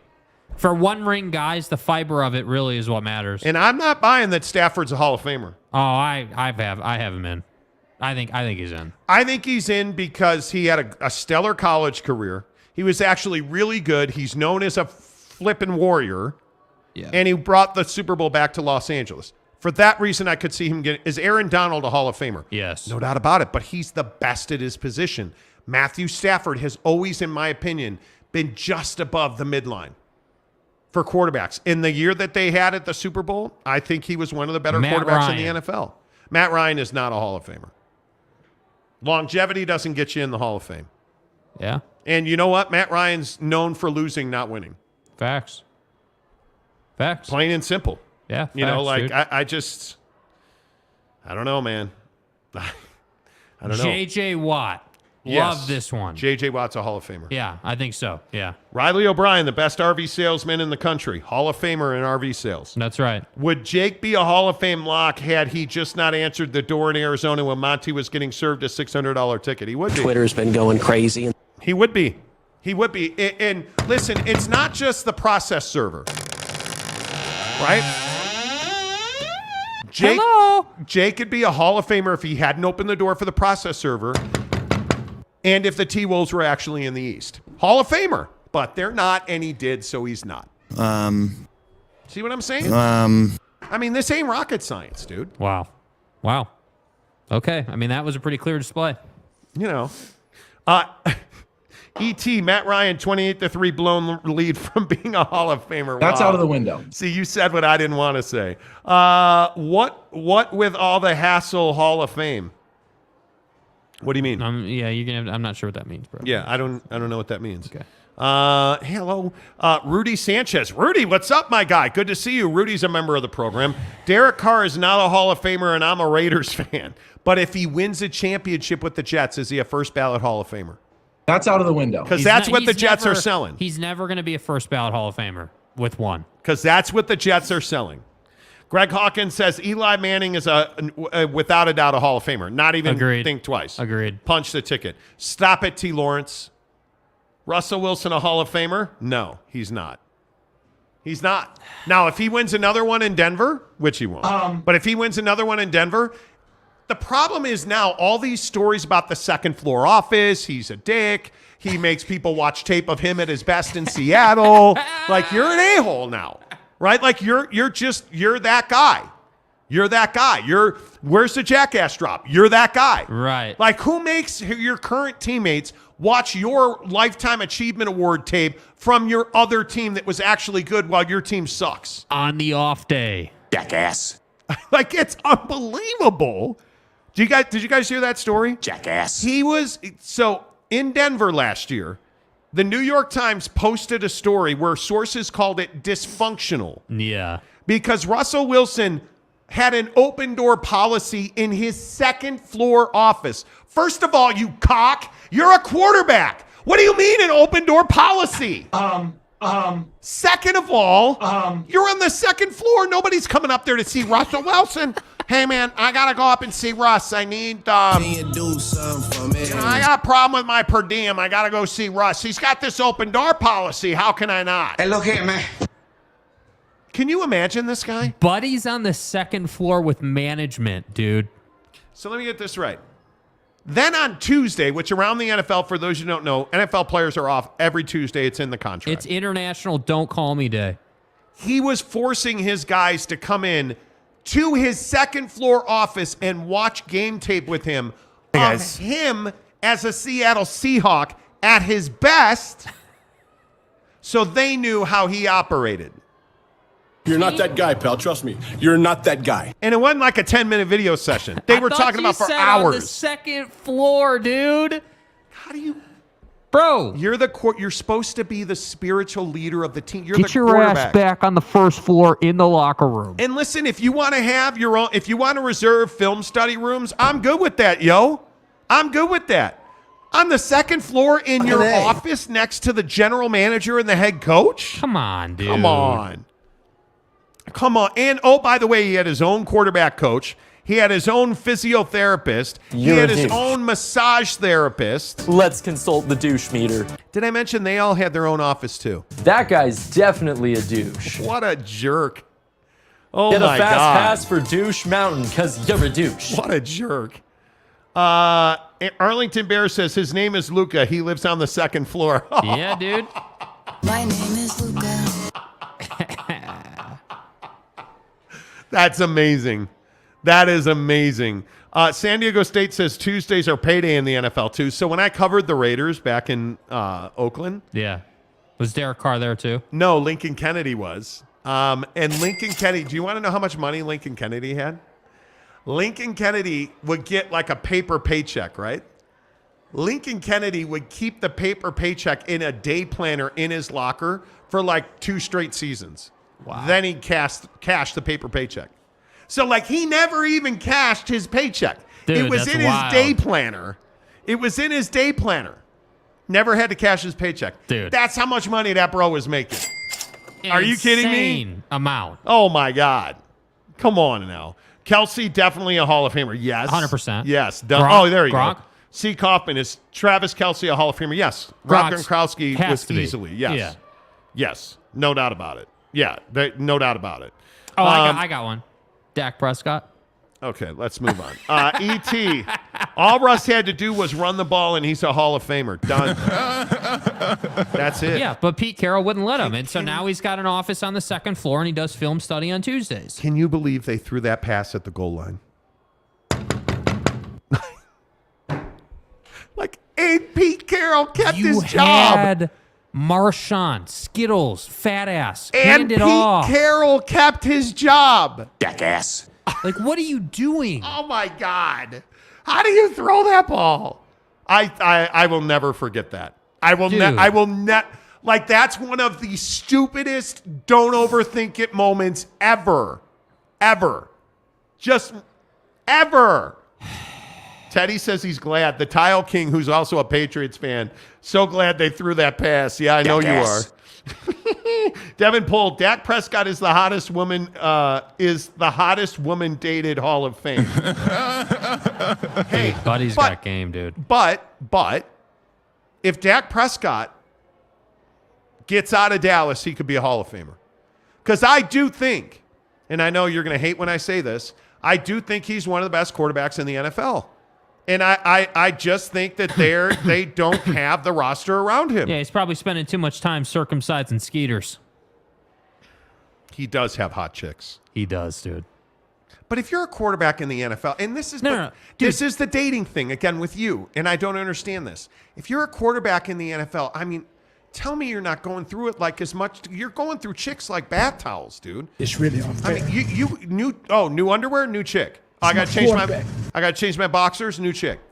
You want to? Right? Like you're missing the lead here. He's the quarterback of the Dallas Cowboys, the Blue Star, bro. Right, he should change his underwear twice a day. Jesus. Are you like? But then there's this dude who You're welcome. You know, one girlfriend every year. Then the next year we're going to take a year off. If you guys ever want to kick it, we'll flow. I got wings to make. No, you're the guy that how am I supposed to have like 5 girlfriends when I got you breathing down my neck about not going snowboarding? What? Like, I can't have it both ways. There's only so much time, bro. Come on. There's only so much time.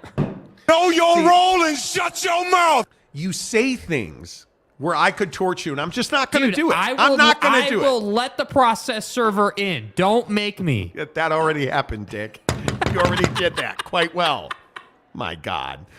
Teddy Wayman says, sorry, bro, Dak is mid. Thank you. Jackass. Dude. Are you going to head up to the second floor now? And that's how I look at it. Oh, my God. Ron Nolan says, NFL Taco Tuesday, yum, yum, get some. Amen to that. Oh, that's yum, yum, get some? Teddy Wayman says he's definitely got game with chicks. He's not mid, dude. I mean, it is. Yes, he threw 15 interceptions, and he missed 5 games and still threw 15 interceptions. Think that's HIPAA? Tom Brady had a terrible year. Is he mid? No. Every quarterback goes through it. And I still maintain, by the way, what was their biggest mistake? Amari Cooper to Cleveland. Well, okay, I agree with that, yeah. But that's not on Dak. That's on Jarrah. Right, but Dak suffered. No. Close your eyes for a minute. Just 3 seconds, please. What? I'm literally advocating You for your traded boy. Amari Cooper. Right. It impacts Dak Prescott because Amari Cooper is catching passes from washcloth guy. He's catching passes from washcloth guy. And you're like, oh, yeah, but that's Jarrett's fault. It's great. That's right. Jarrett sucks. But Dak suffered because they can't catch the football in Dallas. Stop crying like a little girl. What are you talking about? Like, I'm trying to understand the level of stupidity that you... Bro, getting you fired up on Dak is truly one of my favorite pastimes.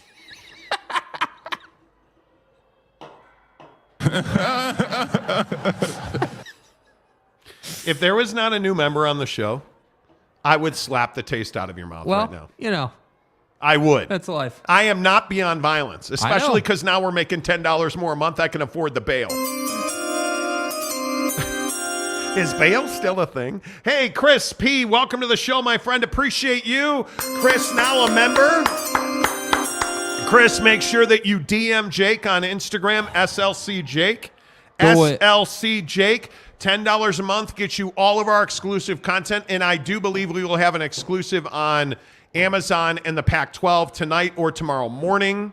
One of my guys told me, hey, make sure you touch base with me tonight before you lay down. So we're going to do that. Hey. You guys on that level, huh? Hey, baby. Yo, baby, we FaceTime it or what? Oh anyway. my God, just like that. Anyway, the point is, see, Kris, this is what you do, Kris. Anyway, the point is, make sure you DM Jake, get in Jake's DMs, SLC Jake. Whoa. SLC Jake on Instagram. He'll put you in the member exclusive group. You're also, by the way, Kris, where are you? Kris, are you in Salt Lake City? Where are you? Are you coming to the birthday bash? Yeah. I forgot to mention this for all of our Utah peeps. The Big 5-0 birthday bash is coming up. We thought we were going to have a lot more space, and I'm not saying this to be a jerk. We thought we were going to have a lot more space than we do. March 10th, that is about a week and a half away. Max Tooley from BYU, Brant Keithy from Utah coming right here to the Maverick Center to celebrate my birthday. The cake, I talked to the baker yesterday. The cake bakeress. is the bake. Well, no, she isn't baking right now. She's refusing. That's right. And we're not friends anymore. That's right. I talked to the bake maker thing and stuff. The cake is good to go. The food is good to go. The Grizzlies are good to go. It is going to be awesome.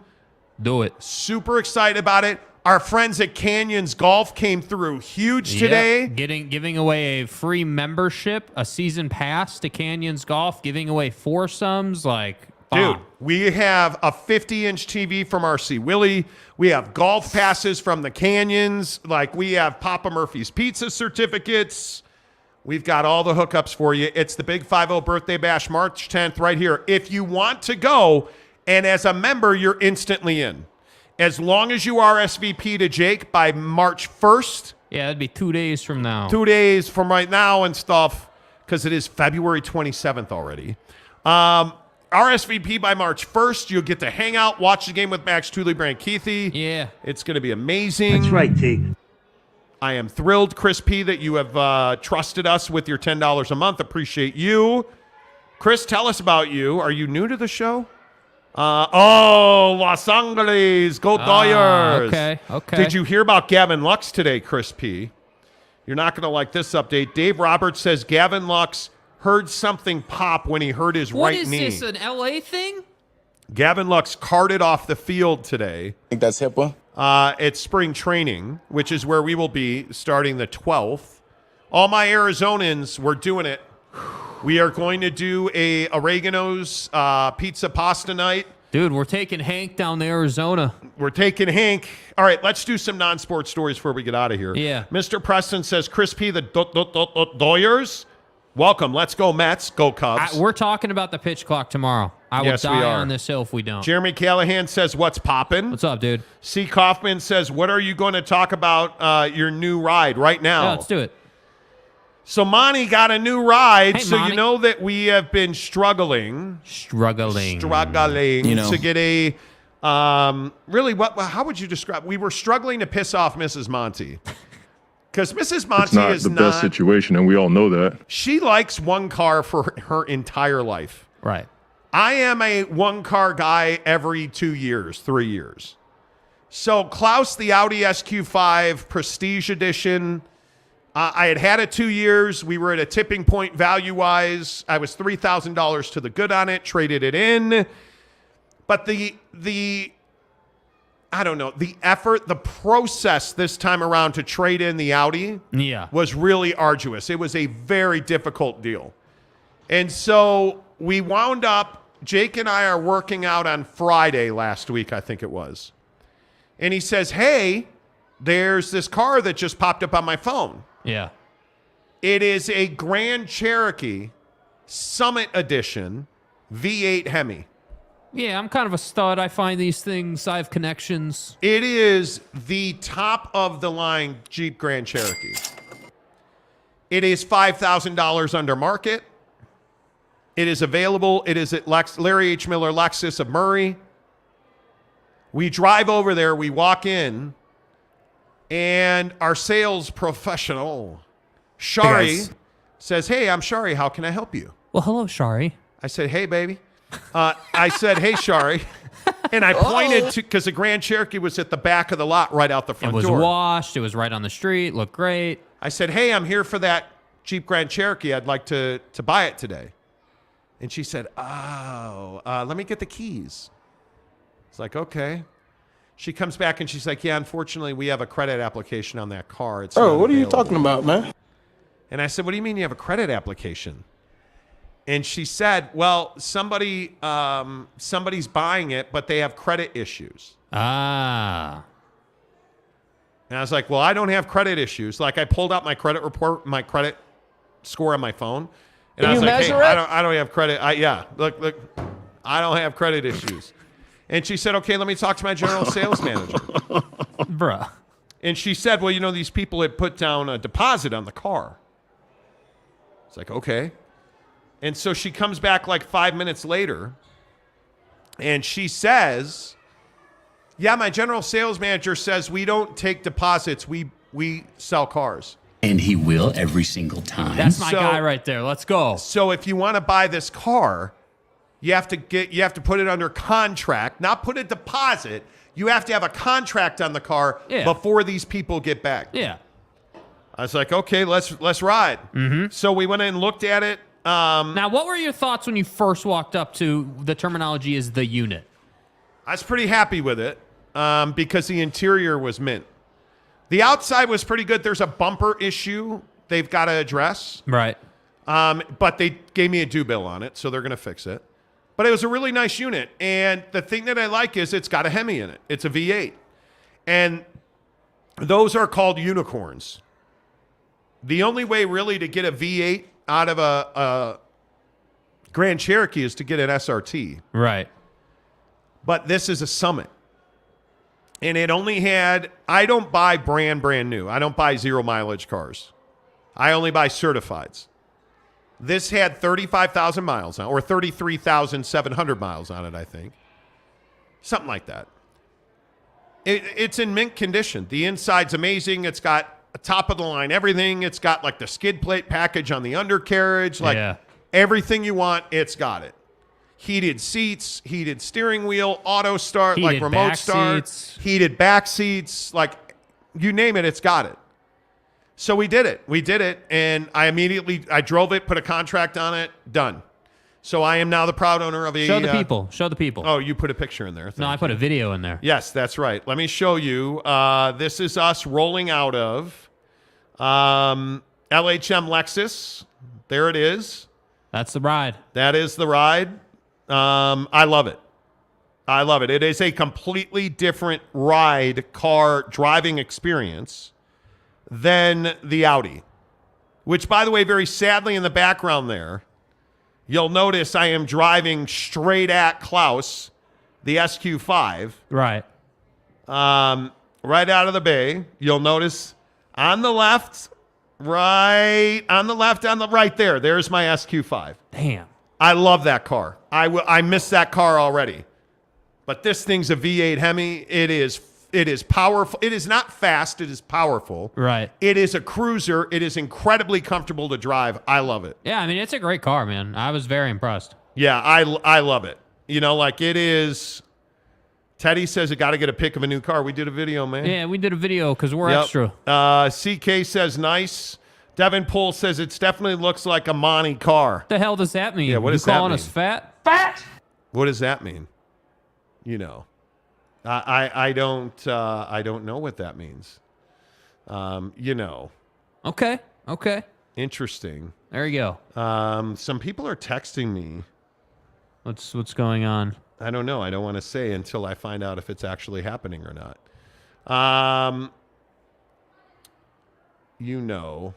We're reading. We're trying to figure out what the hell everyone's tagging us in or whatever. I don't know. It's a story about Cam Rising's torn ACL, and Witt says he's going to start the season opener. Cam Rising and his torn ACL will be ready for the opener versus Florida. Yeah, but how much?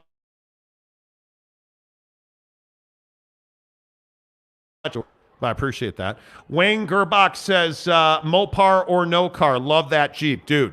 And the motor is mean. Yeah. And I will say, the remote start, huge upgrade. Mrs. Monty has remote start on her Rubicon. Huge upgrade. I have remote start on the Grand Cherokee. On Hank. His name's Hank. It's over. Hank Voigt drives a Hemi on Chicago PD. His name is Hank. So I've got remote start on Hank. It's so good. Yeah.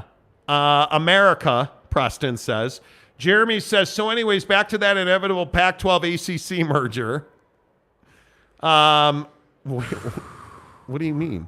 Smash that like button, Mrs. Monty says. Yes, please do. Mrs. Monty is watching the show. Yeah, we're at 2,700 views and we have 144 likes. If you guys could smash the like button, that'd be great. Riley O'Brien says, and the kicks, Monty was rocking our fire too. Yeah, I can't remember what shoes I had on. Oh, I had on the Air Jordan 1 Lows, the peach. Yeah. Yeah, everybody was asking me about them.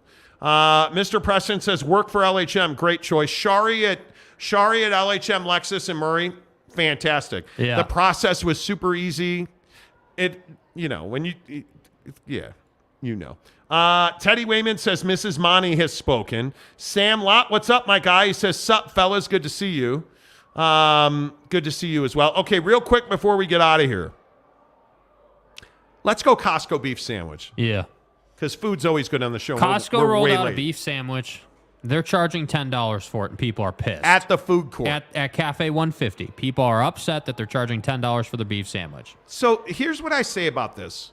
If you think it's too expensive, don't buy it. Get the hot dog combo, dude. Why do people act like this? I need some clarity on this. So Costco rolls out this new beef sandwich. Uh-huh. And it is $10. Yeah. So explain to me why you're upset about that. Yeah, I don't know, dude. Should it be like $2? Is that what you want? Well, it should be $1.50 because it's Cafe 150. Right, but it's not actually Cafe 150. And the sandwich, actually, it's a roast beef sandwich. Yeah. And it looks really good. It comes on a ciabatta roll. Ciabatta. Right, but it's $10. Yeah. And people are upset about it. To which I say, screw you. Right? Because it's $9.99. And I get it. People want their cheap and stuff. But why are you not upset about the price of like a chicken bake? Why does the chicken bake pricing not being $1? Yeah, the chicken bake is what, $3? I think. I thought it was $4.99. Oh, is it $4.99? I could be wrong. Yeah, I mean, look, Costco has held up this reputation of being super cost effective, and it's that situation where people want it to be that way. They want it to stay that way. I think it's really dumb. If you get upset about this, just don't buy it. Because look at this sandwich. This thing actually looks good. I don't know that I'm willing to pay $10 for a cold cut sandwich, but look at that thing, dude. Yeah.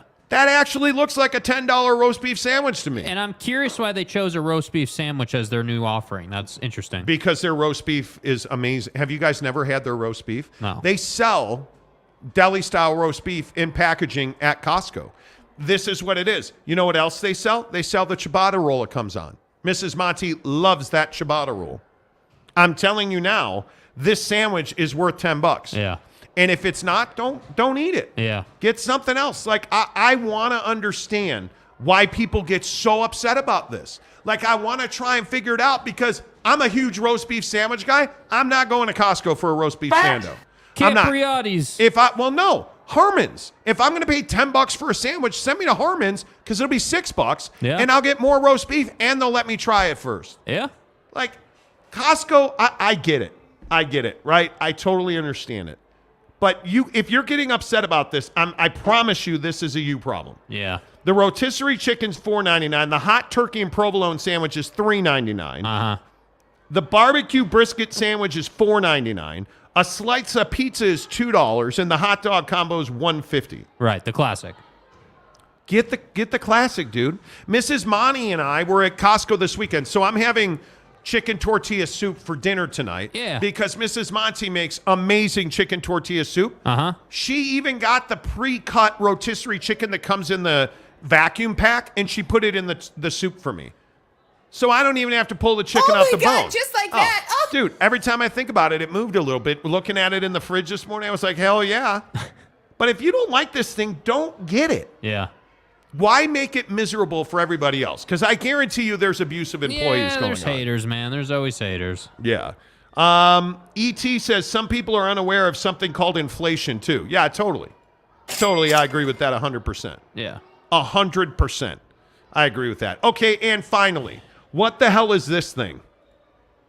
Does anybody know what this is? Well, it's called a Godzilla egg, and it washed up on the shore in Japan. And nobody knows what it is. Yeah. But it's not a bomb. They like did the whole X-ray scanner thing. Yeah. It's hollow. There's no explosives in it. It has to be an anchor of some kind. Has to be, right? Right? But what do you guys, in the comments section, what do you guys think this is? I think it's an anchor of some kind, or it's like a mooring of some kind. Like, I don't believe that this is some nefarious alien took a dump on the beach. Godzilla was reproducing? Right? There's like, you can see there's like anchor ties there's on little it. hooks on it and stuff. Like, why is this the end of the world, man? Well, because it looks like a Godzilla egg. That's No, all. it doesn't. It looks like it's a metal ball that's hollow. Unless Godzilla had a serious lack of testosterone, I'm going to go ahead and say this doesn't look nothing like his nuts. Stay hard. Where am I supposed to go with that, bro? I'm just saying. Where am I supposed to go with that? People lost their minds over this thing. Mm-hmm. And I want to understand why this is what it is. Gary says it's a floating monolith. You think it is? I don't. Yeah, see, Greg Hawkins, smart guy. It's a mooring buoy. Okay, a Godzilla egg. I agree. Yep. Jeremy Callahan says it has the Pac-12 media rights contract inside of it. Well played, sir. Teddy Wayman just simply says, what the hell is that? I don't know. I have no idea. It's a sea mined anchor. I thought a mine is exactly what it could be. It's internal. See, there you go. There you go. ArtieCat0811 says sea mine anchor World War II. I think it absolutely maybe could be. Maybe it is, dude. Maybe absolutely it is, could be. Devin Pohl says Godzilla egg seems fitting. I don't know what it is. Oh, David, no. This is DeMar Hamlin's pod. Dude, David. Come on, David. man. That's really well done, but damn. Come on now. Ron Nolan says BS. Harmon's does not have a sandwich that comes close to that. Those are fighting words, sir. Harmon's at the District in Sojo. Go get it. But no one's going to disrespect me. You walk up to the deli case where they make the sandwiches. I'm not afraid to die. And they will make you the roast beef sando of your dreams. Yeah. I love their fresh made deli sandwiches. Yeah. Love it. Not the prepackaged ones. Ask them to make it one. They'll slice the roast beef for you. You can taste it. They'll slice the cheese. You can taste it. They'll put lettuce, tomato, onions on it for you. They'll put sprouts on it. Like, I'm telling you. Stay hard. It's amazing. It's still the best drop we have. Yeah. I'm telling you. Stay anyway. hard. All right. Was that it? Show's over? That's it, dude. The 3.5 Maverick Center hours, is bro. packed tonight. Yeah. It's crazy. This junior jazz event is huge at the Maverick Center. It's awesome. Yeah, the Salt Lake Stars have a game tonight and tomorrow against the Milwaukee Herd or the Wisconsin Herd. Herd. This is the Herd. I'm familiar with it. Colin Cowherd playing center for the Herd. Anyway, all right. As you were, you guys, you're amazing. Thank you for being here today. I appreciate everybody. The Monty Show, as always, is presented by our good friends at The Advocates, theadvocates.com. Get to their blog, utahadvocates.com/blog to sign up for their blood donation drive on March 6th. Jake and I will be there giving blood. They're giving out free Amazon gift cards. You have a chance to, I can't remember what the grand prize is. I don't know. I'm stupid. I should probably have read it before I talked about it, but I don't. But go check them out. utahadvocates.com/blog for their blood drive. Tell me what time you're going to be there. We'll meet you there. Devin Pohl says, good night, Hacks. See you tomorrow. Stay safe, all. A Wisconsin herd is a bunch of Holsteins. Yeah. I'm sure it is. No, I'm not going to say Don't do it. I'm Don't not do going it. to talk about Don't. milking a herd. Don't. Until tomorrow, say goodbye, Jake. Goodbye, Jake.